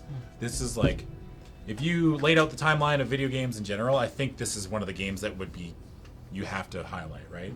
Like and stuff like this, and like Final Fantasy VII, obviously, and like big cultural landmark games. Yeah, like I mean, for me, it would have been like Doom and Quake, and then later on World of Warcraft. And it's important to like actually unpack those, right? Like go back and visit them and be like, why did I like this? Yeah. Where was I at in my life? I think that's a big thing that we need to look at more too. Is like, at what point in my life did this game find me, or did I find this game, and why was it important at that time in my life? Yeah, and like the critical part in that is like me, right? Like like this one was my first steps into like patience and realizing that hard work pays off. Yeah. And stuff like that. And even just Darkest Dungeon, which we talked about. And it's like, I'm doing this very hard challenge. And I think it's just because it means a lot to me, because I'm at this time in my life where I don't feel like I can do a lot right. So it's like, if I can beat this game, then it's just kind of like, it doesn't absolve like all of the things that I think but I can't do right. But it's like, I need this win. Yeah, you know? exactly. I One need win this will win. get me. Just get me this win, baby. Like, So I think that it's important to look at video games like that too, right? Yeah. It's like, where did it find you? At what state of what was the state of your life? Yeah, absolutely. Either good or bad, you know. Yeah, there's both. These things don't exist in a vacuum. We interact with them. Like it's our interaction with them is like inherent to their structure, and that's very. It's a good thing, and it's an important thing. Don't ignore it. Anyway, that's the Lure broadcast day.